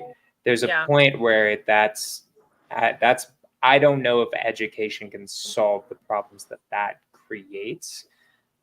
Incredibly gifted teachers can give those students a chance, I think, but that is beyond the scope of a public education system or just an education system. That's that's like almost changing, like to solve that would be almost changing the structure of society where we naturally take care of kids who have bad parents. And that's something that's like beyond education. That's like the entire tribe coming in to step up, right? Which in America, we just don't do that. That's just not an American thing. We're a very individual society. In other societies, like I lived in the Dominican Republic for 2 years when I was in the Peace Corps, and they do that a lot better there because that's just their culture, right? Their culture is there are no homeless people in the Dominican Republic. Like it just doesn't happen. Like the entire culture is, even if it's a weird thing, and this is going to get into a huge tangent, but it's like a whole thing of culture of being like, if someone knocks on your door, you let them in, you have tea, you give them food, right? That's not in America. Someone knocks on your door, you say, "Who the hell are you? Get out of here!" Yeah, like that's just what we do in America, right? Because we don't know our neighbors like that. These people grew up with their neighbors. They've lived in these towns for generations, right? I don't know. It's like that for America. I don't know if that's a solvable problem just based on our culture being so individualistic. There are pros and cons to both, right? I don't know if that's like a whole nother problem to answer your question. I think that, I think you guys are right. And in fairness, right, I was definitely a failed product of the public school system, right? Like my mom went to put me in kindergarten. They put me in first grade. I learned how to read when I was 3, right? So when I was in first grade for a couple of weeks and they tried to put me in 3rd grade. My mom didn't want to do that because she didn't want the Doogie Howser thing. She didn't want me to feel awkward and older. When I was in 3rd grade, they tried to put me into 5th grade because I was the kid that never did any homework, right? And so I remember that they would just bring me back and say, "Here's all your homework," and I'd just finish it during one recess and get all caught up. And I was still on the AB honor roll, like forever. And then when I got flexing right now, what are you doing? I'm just like, just be like, yeah, I was just the system failed me because I'm just way too smart for it. I should have taught the teachers. Here's where the story turns, right? When I got to middle school, I got to 7th grade and I got held back. And I never graduated high school. I had to leave high school because of a number of issues. Life went a specific direction. I was not a very good teenager, and I ended up having to just leave high school. I joined the military at 17. But I was just the reflection of just not having anybody who was able to engage in a conversation with me and get me to engage, right? I was the kid that we just played in the video earlier, where it's just like, guys, like, I'm not going to do your worksheet. This is silly. Like, you're going to have me sit here for 45 minutes. You're not going to pay any attention to me. Then you're going to send me home and give me 4 hours of homework. I'm not doing that. Yeah. I'm just not doing it. And I've been the kid that since I was in 7th grade, I would put this argument up in front of I would debate the principals in my 7th grade class. This was just always me because it had to make sense. And when it wouldn't make sense, I would debate them. And I feel like I won the debates, but it just never worked out in my favor. So I say all that to say this. In hearing this conversation, my heart is softening towards the public school system, right? Because in fairness, my perspective is a little bit old and slightly jaded. You guys are making fantastic points. The one thing I will say is I would put an argument out that will probably never be heard and a challenge that will never be accepted.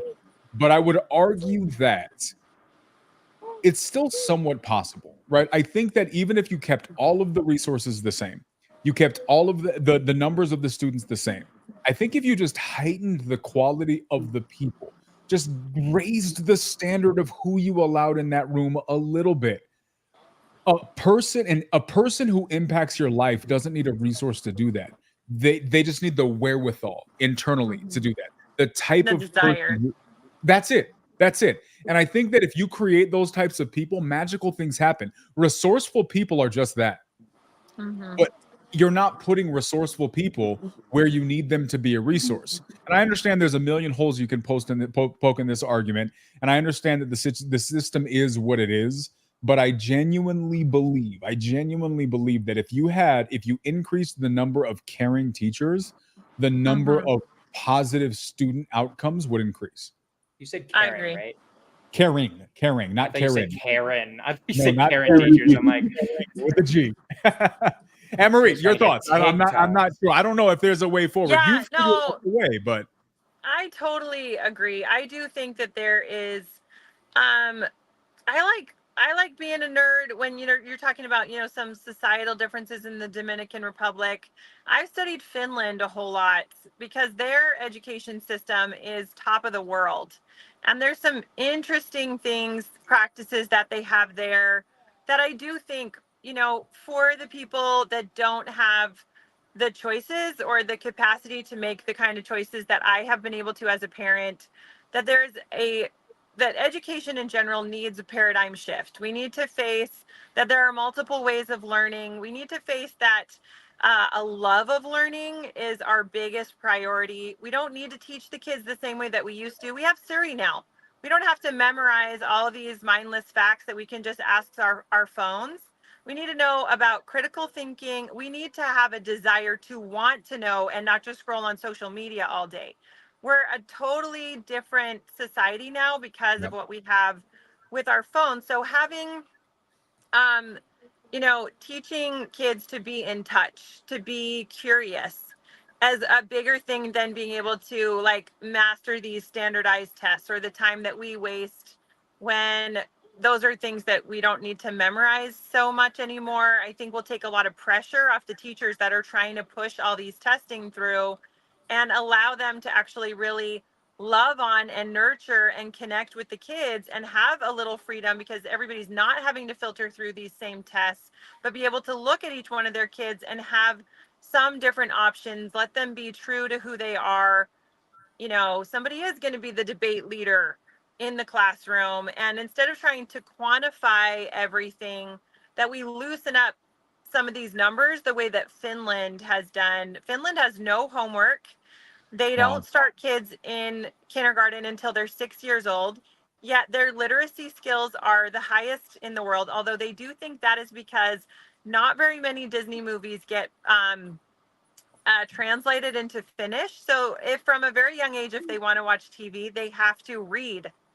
They have to read the subtitles. So, but again, that's something that's fun. And, they require them to go and play outside every day, multiple times a day, regardless of like, you want to complain about weather. I don't think any of us can complain with Finland, but they understand like being in touch with their bodies versus having this one very regimented idea of you sit, I pour information into you, you pour the information back out. That if we are going to talk about like even in the way, I have some unconventional ideas of, letting teachers kind of be able to earn and letting parents be able to choose.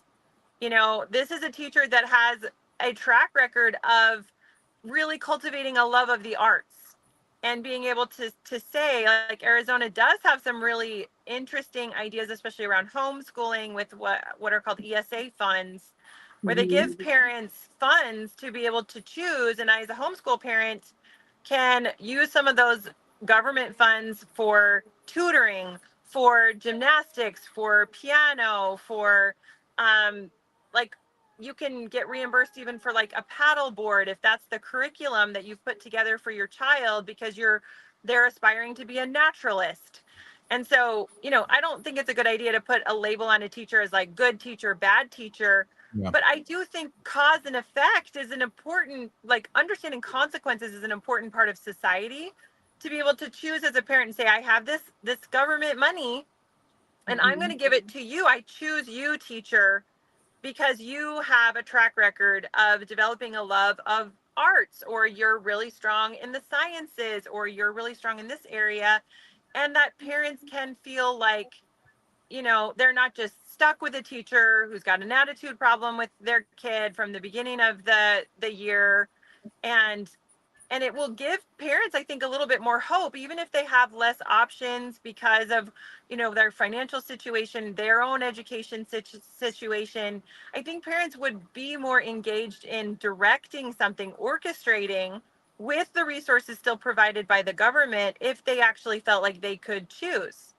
And I know that's not as linear, and so maybe I'm just being like really idealistic here, but like that's what I see the future of education like I don't know if it had ever moved towards that, but that's where I see maybe some of these problems being able to be solved, where we're empowering teachers to excel and kind of be rewarded for what is their superpower, and letting parents own and choose it instead of trying to make everybody good at everything. Like in Europe, I grew up in Switzerland, and in some ways this seemed not fair, but they have a lot of success with doing these, like trade schools already for high school, where they kind of discern already. And I know with my kids, by the time that they're already in high school, if they're going to be wanting to going into engineering or not. So to really pressure them to figure out and finish all of calculus, when they know deep down that they're not going to, like, let's let them actually learn with a mentor and lean into what they're already interested at a younger age. So I think maybe as Americans, we need to look out to some of these other countries and just like, let's come up with a new plan. This is clearly not working.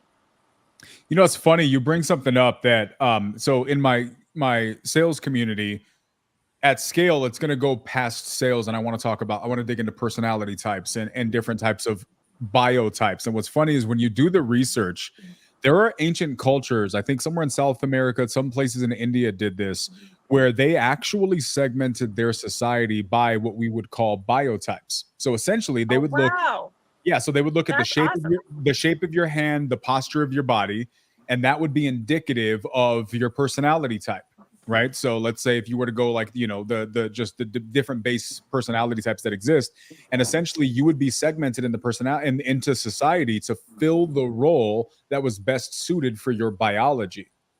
Wow. As a result, society was happier. Things, just kind of probably went a slightly more productive role. I think for me, at its core, that is a much sounder way to go about things. I think to your more simple and modern point, it's just, what's your aptitude? Let's just build towards your aptitude. I guess my question, Emery, as a person who's, been on the front lines in this thing, does this ever happen in the United States? If we're being realistic, is there ever a place in the, not too distant future where this becomes an actual realization in our society? I mean, I've seen it in the homeschool communities, but which is amazing. And these mamas and dads, moms or dads that are, just building specific to their kid. But I don't know. I don't have enough experience. I mean, actually, that's not true. Like, I do feel like I've seen that happen in some different private school situations also. I haven't been involved in the public school realm enough, I think, to be educated enough to say so, but I don't know. I don't know. It is such a travesty to me that's why I was so curious to be in a conversation like this. Like, I know our experience that we're having is also so unique. And so I was just curious also, like, what's happening for other people. Yeah, one thing, what's interesting, of all of the direct messages I got a couple people that wanted to talk about it. You get more people that have their opinion, but they don't want to talk about it. What was funny is none of what I got in my DMs about this podcast were what we discussed today. Oddly, the biggest thing that was concerned about was the political stuff that's happening in the public schools. That was the biggest response about what's happening nowadays, is that the topic about the political conversations, or the, just some people use the word indoctrination, which is why I use it in my story. That is the biggest concern in my direct messages, right? Oddly enough, you guys as parents who are doing this, now some of these people were parents, right? So they had this concern. But I guess to speak to those people, right, who aren't here, as parents, from your perspective, has that even been as big a concern as you? I know that you guys, faith is a big important, factor for you guys. Obviously, Anne-Marie, you guys are very intentional. I don't see that there's a world where you lose your kids to the system and you don't manage them at home. For some people, that's definitely a reality. But has that ever been a concern for you, or a topic that you weren't expecting? Or is this something that maybe is a little bit more isolated than is being led on? I mean, I've definitely heard horror stories about it. and just people having to kind of redirect, or just ideas, political or religious, that they really don't want to be sharing, or they want to be able to have those conversations with their kids. It just not be the role of the government to do that. So I definitely have heard some horror stories about that I think is not, a one-off kind of thing, especially if you're getting all the DMs about that is really concerning to me too, of having a new conversation of just what is important for the government, like what is their role and what is not their role, what is a parent's role. Yeah, and I think it's interesting, right? You would think that the focus of this conversation should be the conversation that we've had, which is education. How do you foster a good future? It's interesting that this other topic is being kind of more front and center in the conversation in 2023, 2024, and in the coming years. I don't know if this becomes a bigger thing. I don't know if this forces people to make different decisions about education. But it was interesting to me how many people had this concern when I put it out there, right? They had the concern, and that was the most prevalent one. I guess my question to you is, Anne-Marie, do you think that this ever, in your personal experience, does this ever become a situation where it's so prevalent that I have to stop the public school side of things? Or is it enough to just protect and, you manage the conversation at home? What's your thoughts on that? Yeah, I mean, I think, again, it depends on your child.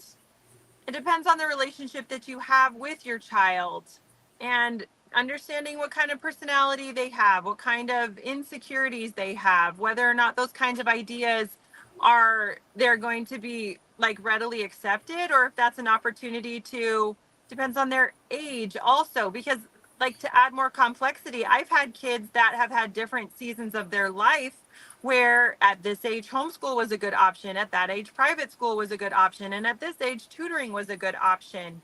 And so I am constantly having these one-on-one mentor meetings with each of my kids that are like kind of more formal, and then for sure these informal ones, to be able to discern, do you need to go and get pressured by a bunch of different ideas that I don't think are necessarily for the best in you, but I want you to be pressured to hold on to your own beliefs.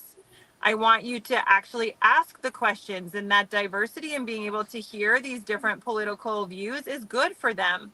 But then there's sometimes where I don't think they're developmentally ready, and it is not for their goodness. Those are ideas, definitely, I think, that are taught in the public school that are detrimental to certain ages, that I wouldn't want, especially my younger kids, going anywhere near, because I don't think they have the developmental capacity to sort it out and developmentally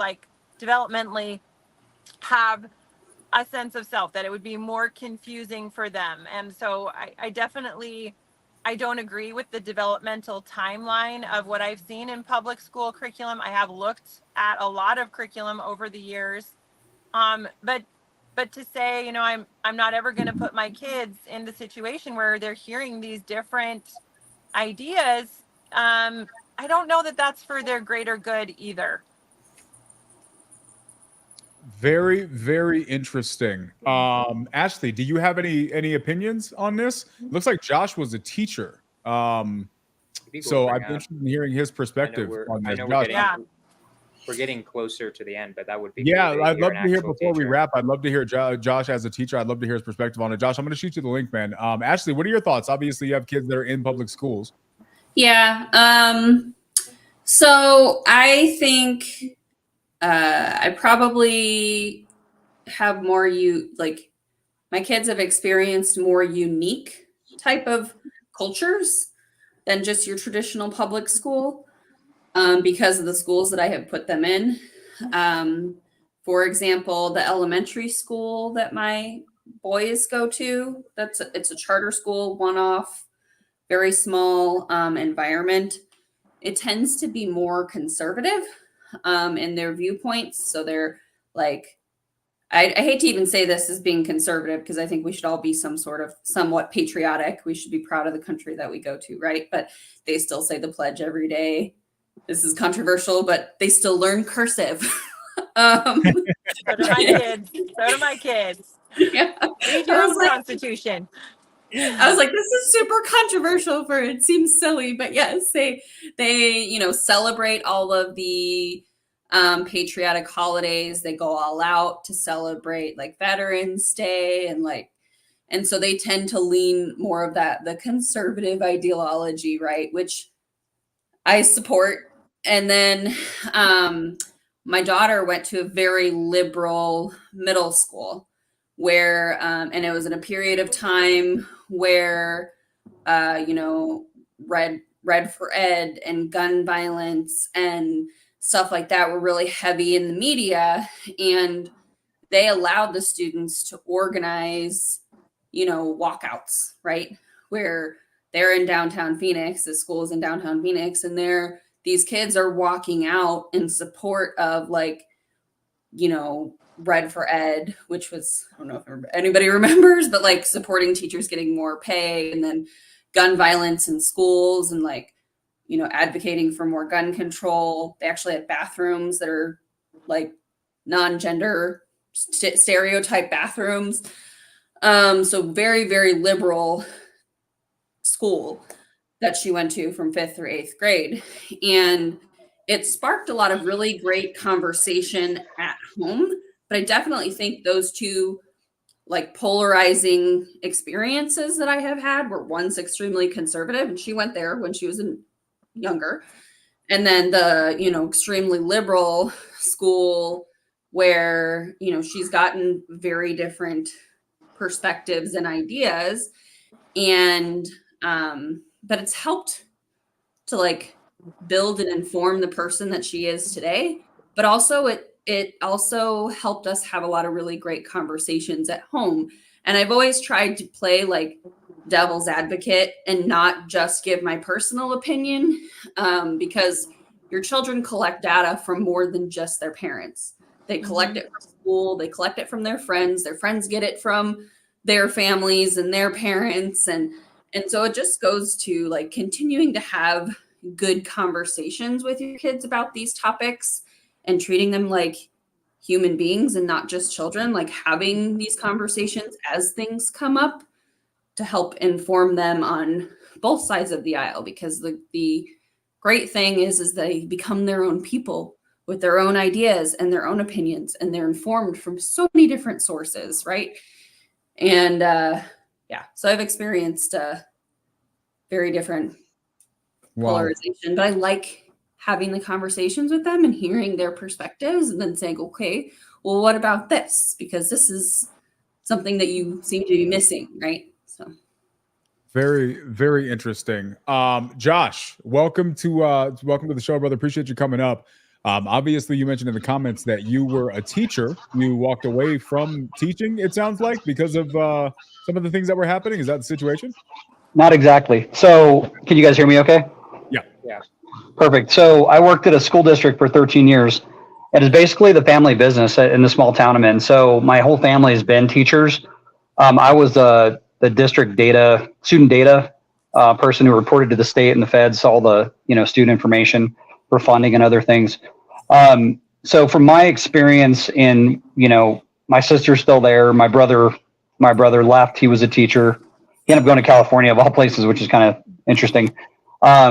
But seeing the day-to-day, like when I got there, I was so jazzed, just to, help do my part to help the kids do their thing and learn and whatever. Excuse me.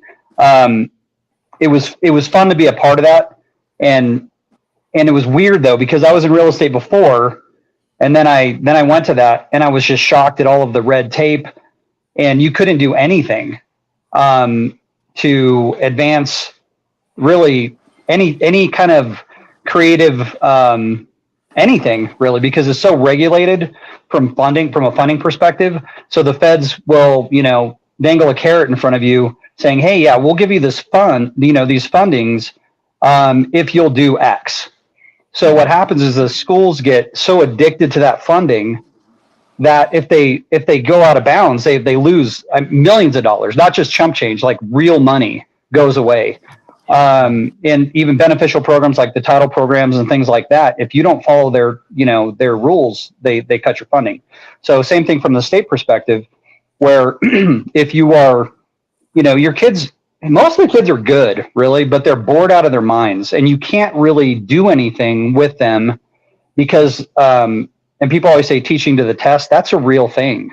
Yeah. Like they're teaching to the test. Yeah, of course. And just to get them to a position in the grid to where it looks like their kids are good enough and improving, right?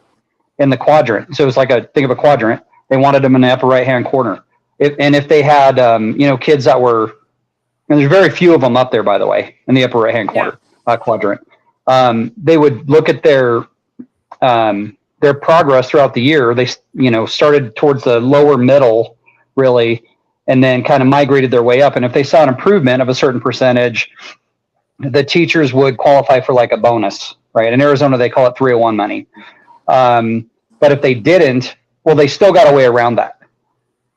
Right. So the teachers would always get paid. So their incentive is not, it's weird. They're kind of incentivized, but they're not. They know that they're going to get their money. And most of them try hard. I won't say that they don't, but they're really, really strapped by red tape and regulations from the superintendent down, which then comes, from the state down, from the feds down. So they're kind of trapped. And I feel bad for the kids because you'd see kids just sitting there like Kahana over there, genius in first grade, bored out of their minds, and they don't know what to do with them. They can't really do anything with them. They try to, they have a special, like the special education program really is for gifted students and not so gifted students, right? You have to actually accommodate the highly gifted students as well, but they really can't. There isn't enough funding to accommodate them either. It's just a weird spot. And I'm telling you, it's broken. From my perspective, from what I've seen and the ability for change to happen and real creativity to happen and allow these kids to thrive, I don't see how it could happen in the present state. People fight all over the place, like what they should teach. I have a question for you, Josh. So sure. I'm going to play devil's advocate for a second. I agree with you that tests, like fully going to the test, isn't the greatest way. I'm going to play devil's advocate though, just because I want to drum up some interesting conversation. If you don't do it to the test, how can you tell whether a teacher is doing their job at all? How can you tell if they like let's say you pay the teacher no matter how good or bad the students are doing, whether it's on tests or I guess just how do you even measure performance of a teacher? The reason why I feel like they do it is because it's easy. It's numbers, right? So it's very easy to just see, which isn't great. But then what's the alternative to see whether a teacher is a bad teacher or a good teacher, or whether they deserve rewards or not? It's a very interesting question. It's a very difficult question. And I don't know the answer to that. I know that they want to see like some baseline stuff, and I get that. I think they could probably do things rather than having like this one big test at the end of the year, have just several benchmarks where they're not saying, hey kid, we're testing you, so don't feel like you're having, any kind of weird pressure or anything. Because kids, test meltdowns are real. I've seen it. They just lose their minds. It's strange. They just lose it. They forget stuff, all the things. So if they were to just, my thoughts were, when I was there was like, if you would just quiz these kids once a week on what they're doing, and just keep really good track of it. Even have them switch classes, have the other teacher test them, and just make it part of their rotation. They would get used to it. So they're not really feeling like they're getting tested and putting, and like, if I don't pass this test, I'm in trouble or whatever. I think that would be better than having a one big shot at the end of the school year. And, everything's riding on it. They freak the kids out. I mean, they tell the kids that this is the test we're studying, and that's where they're teaching to the test. They want to make sure those kids get into a place where they can justify what they're doing and still stay in the good graces of the governmental agencies that regulate their funds. Great question. It makes sense. the question that I guess I have, right? Because in the conversation we were having, it sounded like we were having this like really nice and positive and productive conversation about what's the way forward. And then Josh, you jump in here, not as your fault, but as just a presentation because you're presenting a reality that we don't get to see, not being on the back end of this thing. And it paints a pretty bleak picture. Which I'm so sorry. That was not my intention.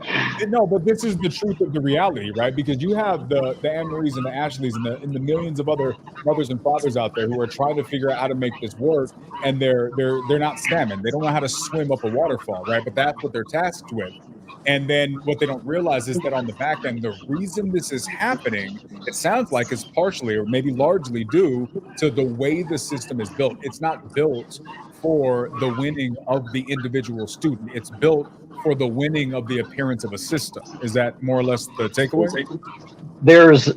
I mean, they want to look good because the tax base here pays for, they vote on certain things to raise funds for the school, bonds and things like that. So there's pressure to do that. The other things are, oh boy, I lost my train of thought. Repeat the question. I'm so sorry. No, I mean, I think the summary question was, is it less about the student and more about appearance? It's more Yeah. What I was going to say was like, it's really about if they had the ability to allow the student creativity to be a part of their day. And studies show that, and you guys can back me up or shoot me down, but studies will say that, the more activity the students have, the more focused they are.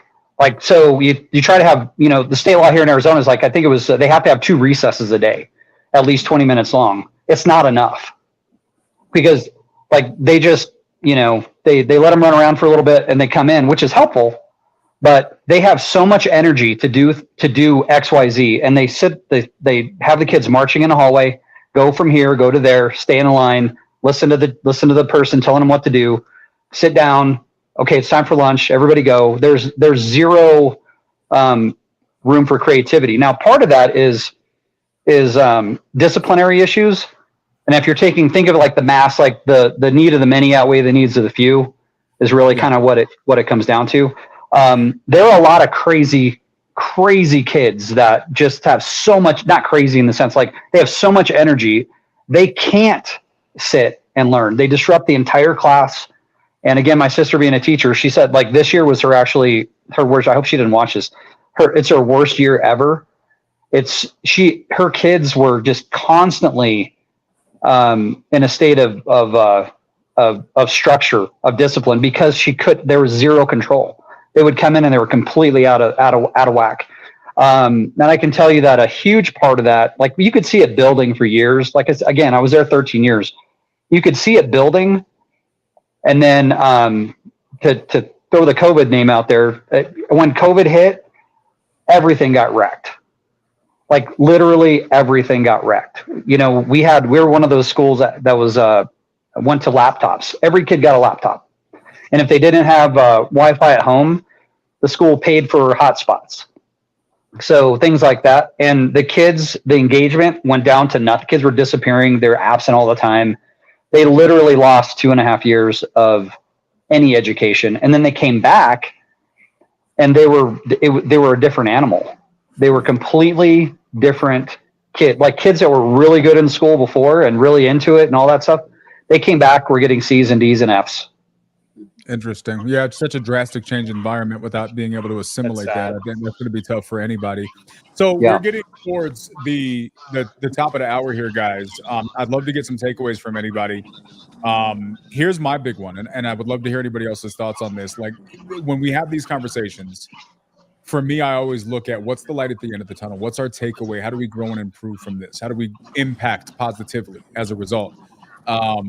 I think this is a longer conversation. I think this is a podcast that we do a follow-up on at some point, and I would love to do it with anybody who's interested. But the big takeaway, which may be a bleak one, it sounds to me like if you want it done right, you got to do it yourself. That's just the takeaway here. And maybe that means that, creating your own path, writing your own journey, and maybe with the environment being what it is, maybe that leads more towards homeschooling. I don't know. But it seems like if I'm a person that's going to have kids at one point and I'm going to be putting them in school, that's the picture I get from this. What are your guys' thoughts on that? Josh, you can feel free to jump in first. I'll love to hear from Anne-Marie and Ashley.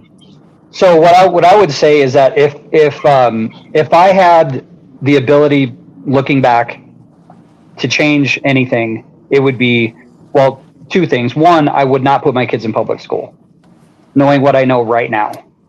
If I had the ability to do it, I would homeschool them, or find one of these micro schools like they're popping up. Yeah. Those are amazing. I've quite a few friends that do that here. Again, we're a small town. So quite a few friends that do that. And the other thing, for the people who can't do that, I mean, they have a voucher system in Arizona, and I don't know how robust it is or if it's going to stick around or not, but it's been kind of in and out of favor, more so lately in favor, is to, instead of having like a strict, like the curriculum, the way they do it, they need to be teaching science through, the science covers all the bases, reading, writing, math, covers them all. So if you have them doing things like that with people who are like entrepreneurs coming in to teach, or not allowing teachers to teach unless they've been an expert in their field of some sort. The younger grades, a different story, but as you get into junior high and high school, having industry people teaching things that they've done before, kids need to be taught business. I was pushing for this so much the last year I was there, is to really push the career and technical education. We have a program up here called NAVIT, which is that teaches nursing and welding and some other automotive, some other things, to get these kids traction, so when they get out of there, they have something to make money right away, and then get their creativity engaged in some other way, because it just isn't working right now. Love that. Very, very, very good feedback. Anne-Marie, what are your thoughts? Yeah, I mean, I think I definitely, just from experience, I think it's confirmed, listening to Josh and even Ashley, with the most ideal situation, what that is, and anything that any of us can do to create our own ideal life, really, in any way, is always going to be the best situation. But when we're talking about, what is the best thing for the whole, and for people who don't have the same resources or the same opportunities that we do, I think just the takeaway is we really need to start a conversation with a different idea of what education is, and maybe confront and look at, I guess, my background from a nervous system personality motivation place, is like, we are too much trying to quantify these things to just reassure ourselves that we're doing something, and to look at being able to let go of that. Some of the education is not quantifiable, and have a little more faith in humanity. And when you really discern a teacher that is just really connected or really passionate about, whatever it is that, yeah, they need to have some life experience, but you can see their capacity to really connect with the kids when the kids are saying that they really connect with that teacher, that maybe that needs to be more of a quantifier versus actually, I think we're using the numbers as crutches. Oh, darn, we lost her. In the middle of that. In the middle of a fantastic point. Yes. Well, let's go to Ashley unless Anne-Marie comes back in like a second, and we'll have you start answering. And then if Anne-Marie comes back, and then if Anne-Marie comes back, we'll come back to her. Yeah. So I think, like, in summary, right, there's definitely no one size fits all approach. It breaks my heart to think that, I can go out there and advocate for my kids, but we really need a solution for the masses, right? Because yes, I have a responsibility to my children, but we also have a responsibility as a country to, properly educate the future. It's more than just my children that are the future. It's all of the children that are our future of our country. But at the end of the day, we really need to I think there are definitely some options to completely reform the system, but how do you burn it all down and start from scratch? Because I think there are ways that you could structure the school system where it does teach more to the person than it does to the masses, but still in a, publicly funded and, just leveraging the resources that we have and still addressing in a more small group type situation. I like the idea that you had earlier, Jonah, where it's like, you lay the foundation in elementary school or even, through like 3rd or 4th grade, and then start creating an environment where you're teaching to their strengths, still giving them and building on the foundation, but allowing them to take paths that emphasize their strengths so that they're, they enter into society in a way where they know where and how they will be productive. So, yeah. I'm sad we lost Anne Marie there. I don't know if she had. I don't know if she knew that we would have let her back on to finish her point. I'm going to disagree with Keanu because Keanu's always wrong, right? And that's the whole point of this podcast. That's the whole point of this podcast. Why me and you are the hosts is because we constantly disagree. I'm more hopeful after this conversation. Actually, I actually got a lot of hopeful things out of this. I don't think it's just like everybody. Maybe I didn't understand exactly. Oh, Anne-Marie's back. Let's finish Anne-Marie's first before I say yes. my answer. Have that. Let's get Anne-Marie back here. Call come in and then I couldn't hear anything, but I'm trying to remember exactly where I was at. I think just that we need to let go of trying to reassure ourselves that we're doing something just strictly through numbers. It's a very simplistic, I think, immature, limited way of looking at education through numbers, when these are human beings that are going to have multiple capacities, and that it's more, I loved, what we were saying about, it's more for the sake of the system being able to prove that it's working. I think, Daniel, that's what you were talking about. So this is more just about, the system is just validation seeking. The goal is to prove that it's good instead of the goal being actually to educate our children. And we're not going to be able to quantify that in a very simplistic way. And I think we need to let go of that. I think we need to be okay with, it's not going to be very black and white and cut and dry, because we're humans. We're not robots. And when you look at Dewey and some of the original,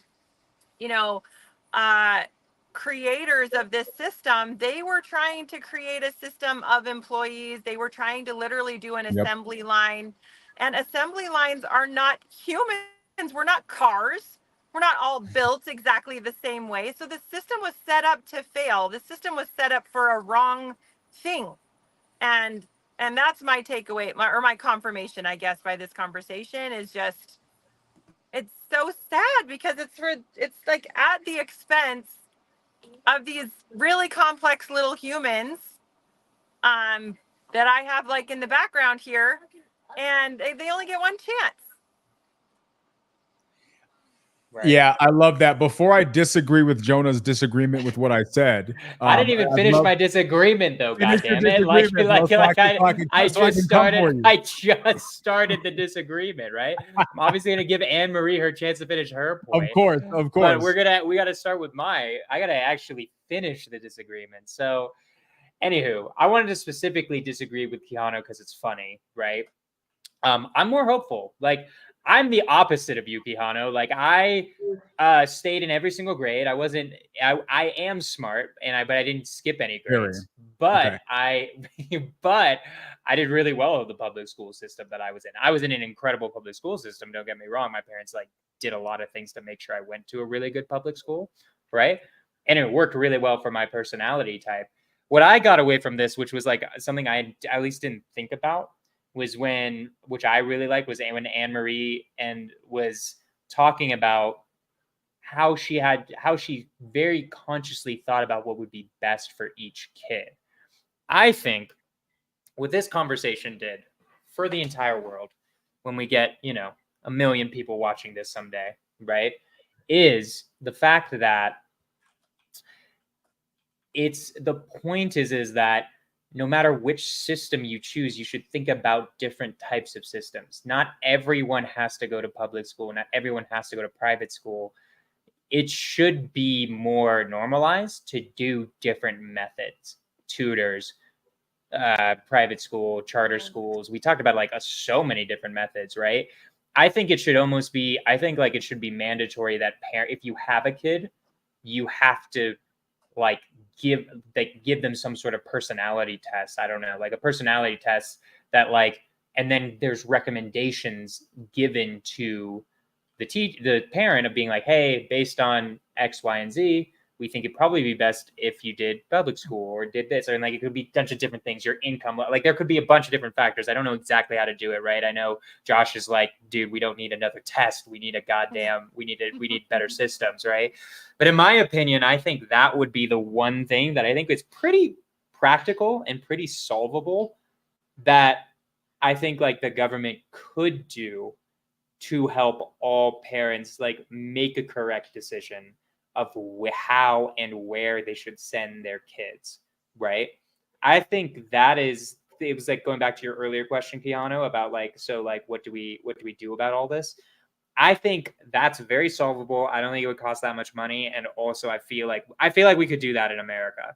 I think there's certain things that like in America, like when we're talking about like how we deal with kids without parents, I don't think America's equipped for that. That's such a huge lift. I think something like that could be a good first start, practical solution that I think people should be thinking about societally more, about like sending their kids to different types of schools, how to evaluate that, and then doing it and getting funding for that. So that was my takeaway that I'd never even thought of before this conversation. So no, I love that. I mean, I guess to contrast your contrast, I actually don't largely disagree with you. I think the one thing I'm going to disagree with a little bit on is, and this may sound a little bit pessimistic, but I have the belief that the government genuinely doesn't care about us or our well-being. And maybe it's not their job to do so, right? Maybe it's not their job. I do believe that there are people in government who do. I think there are people who take a position in government to do that, just like I believe there's people who take a position in education to do that. I think that if we lived in a world where we genuinely had the power at scale to influence these types of policies at will, I think we could start down the road of things like you're discussing, Jonah, or things like that have been discussed this evening. I just don't think that's the reality. I think you really don't think the government could come up with just that one test. No. I feel like the government could come up with a test. You know what I mean? I know they could. I don't think they care. I don't think this is anywhere near on the. And let me be, devil's advocate. Maybe that's the appropriate term. Maybe they're too busy with other things to make this a priority. Whether or not that's true, I don't know. Here's what I do know. I do genuinely believe that it is within our power. Right? I think Anne-Marie is an example of that. I think Ashley is an example of that. I think Josh is an example of that. He was a part of the system. There's a reason that a person who works for a system for 13 years, gives up on it and goes a different direction, does that. And it's not because there's hope towards your perspective and possibility, Jonah. It's because there's a little bit of an outlook that maybe that's not the way that works out. Whether or not that's the case, we don't know. What I do believe is that if all of us continue on this path of taking our own autonomy and saying this is our responsibility, and if we want change, we're going to create change, and we start to lead by example and pull ourselves up by our bootstraps, for lack of a better term, and create the change that we want to see, I think that's where cool stuff happens. I think conversations, Jonah, like what we're doing here in this podcast, I think this is where those things take place. And I think when you do it in your education of your children, I think that's where that takes place. And I think that there is an unspoken mass of parents out there who love the idea of this, but have no concept on how to start it.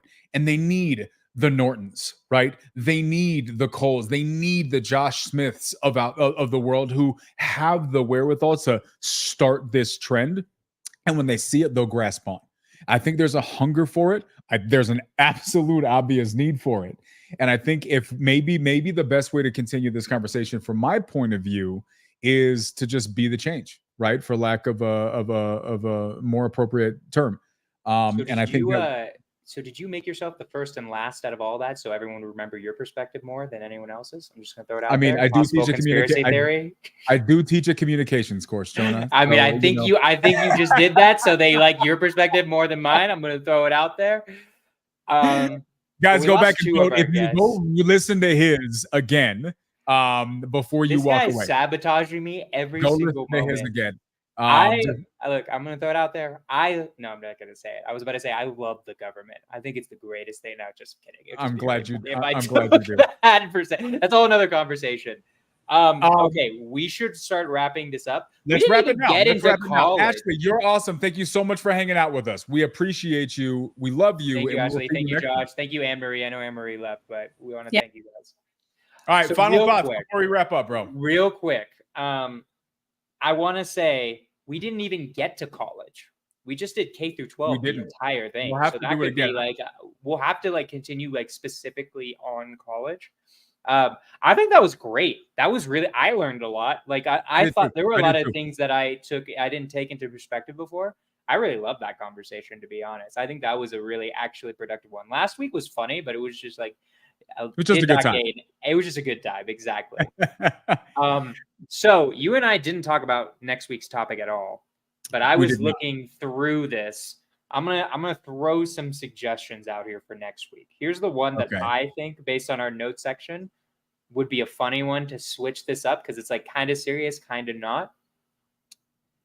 Different types of diets: vegetarian, vegan, carnivore. What do you think of that one? I might be here for it. I wasn't sure if I was going to be, but look, I mean, I think American school system work, the American standard diet work, that could be a good one. I'm going to throw it out there. That was one that I thought would have been interesting.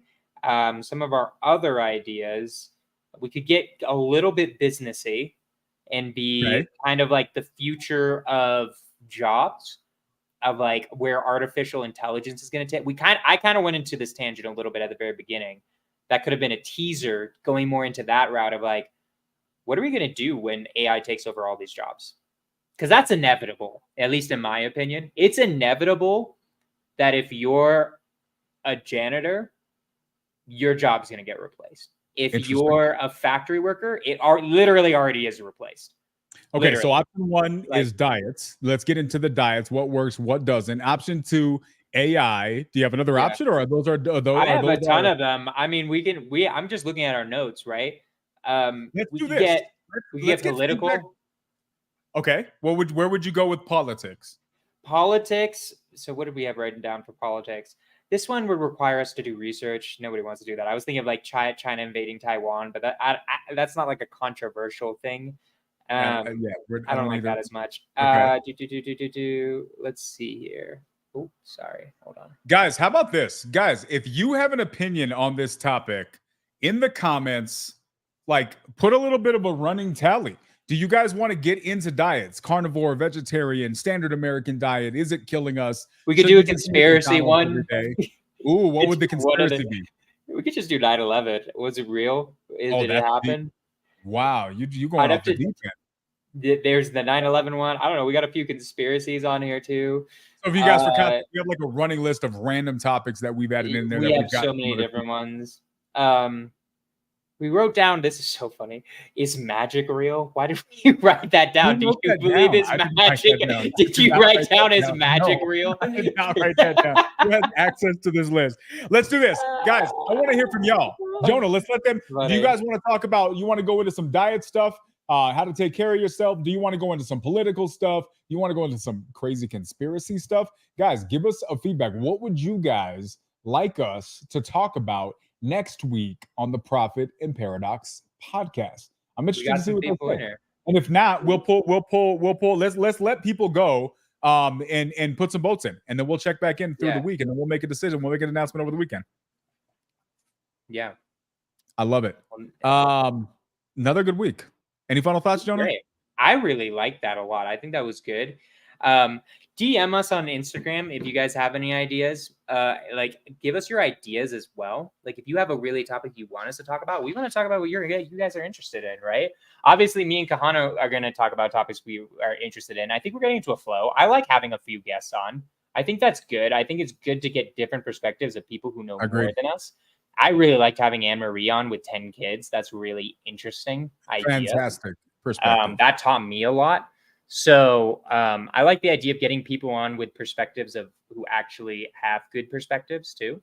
So yeah, no, I think it was awesome. We're here to learn. I think we're here to challenge perspectives. I think we're here to learn. We're here to grow. We're also here to have a good time. And I think if we succeed at what we're doing, we're going to have a balance of all of those things. That being said, guys, thank you so much for joining. Josh throws out there moon landing, JFK. We got a lot of stuff on the list. Hit us in the comments with what you think we should discuss. I don't know anything about conspiracies is the issue. Google, Google will help you love conspiracies. I know nothing about them. Learning. Some people I just take what the government tells me and I move on with my day. As you should. I just don't care enough about 9/11. I don't have time for that shit. I'm trying to make money, bro. I have no clue. And maybe we should talk about that when we come up with it next week. Guys, give us your comments, please. We cannot do this without you because we're doing it for us, but we're also doing it for you. Hope you had an amazing week. Week 2 of the Prophet and Paradox podcast. We're on for another one every single Tuesday. Tell your friends, tell your cousins, tell your aunties, share the link, and we will see you guys on the next one. Love y'all. Peace. Peace.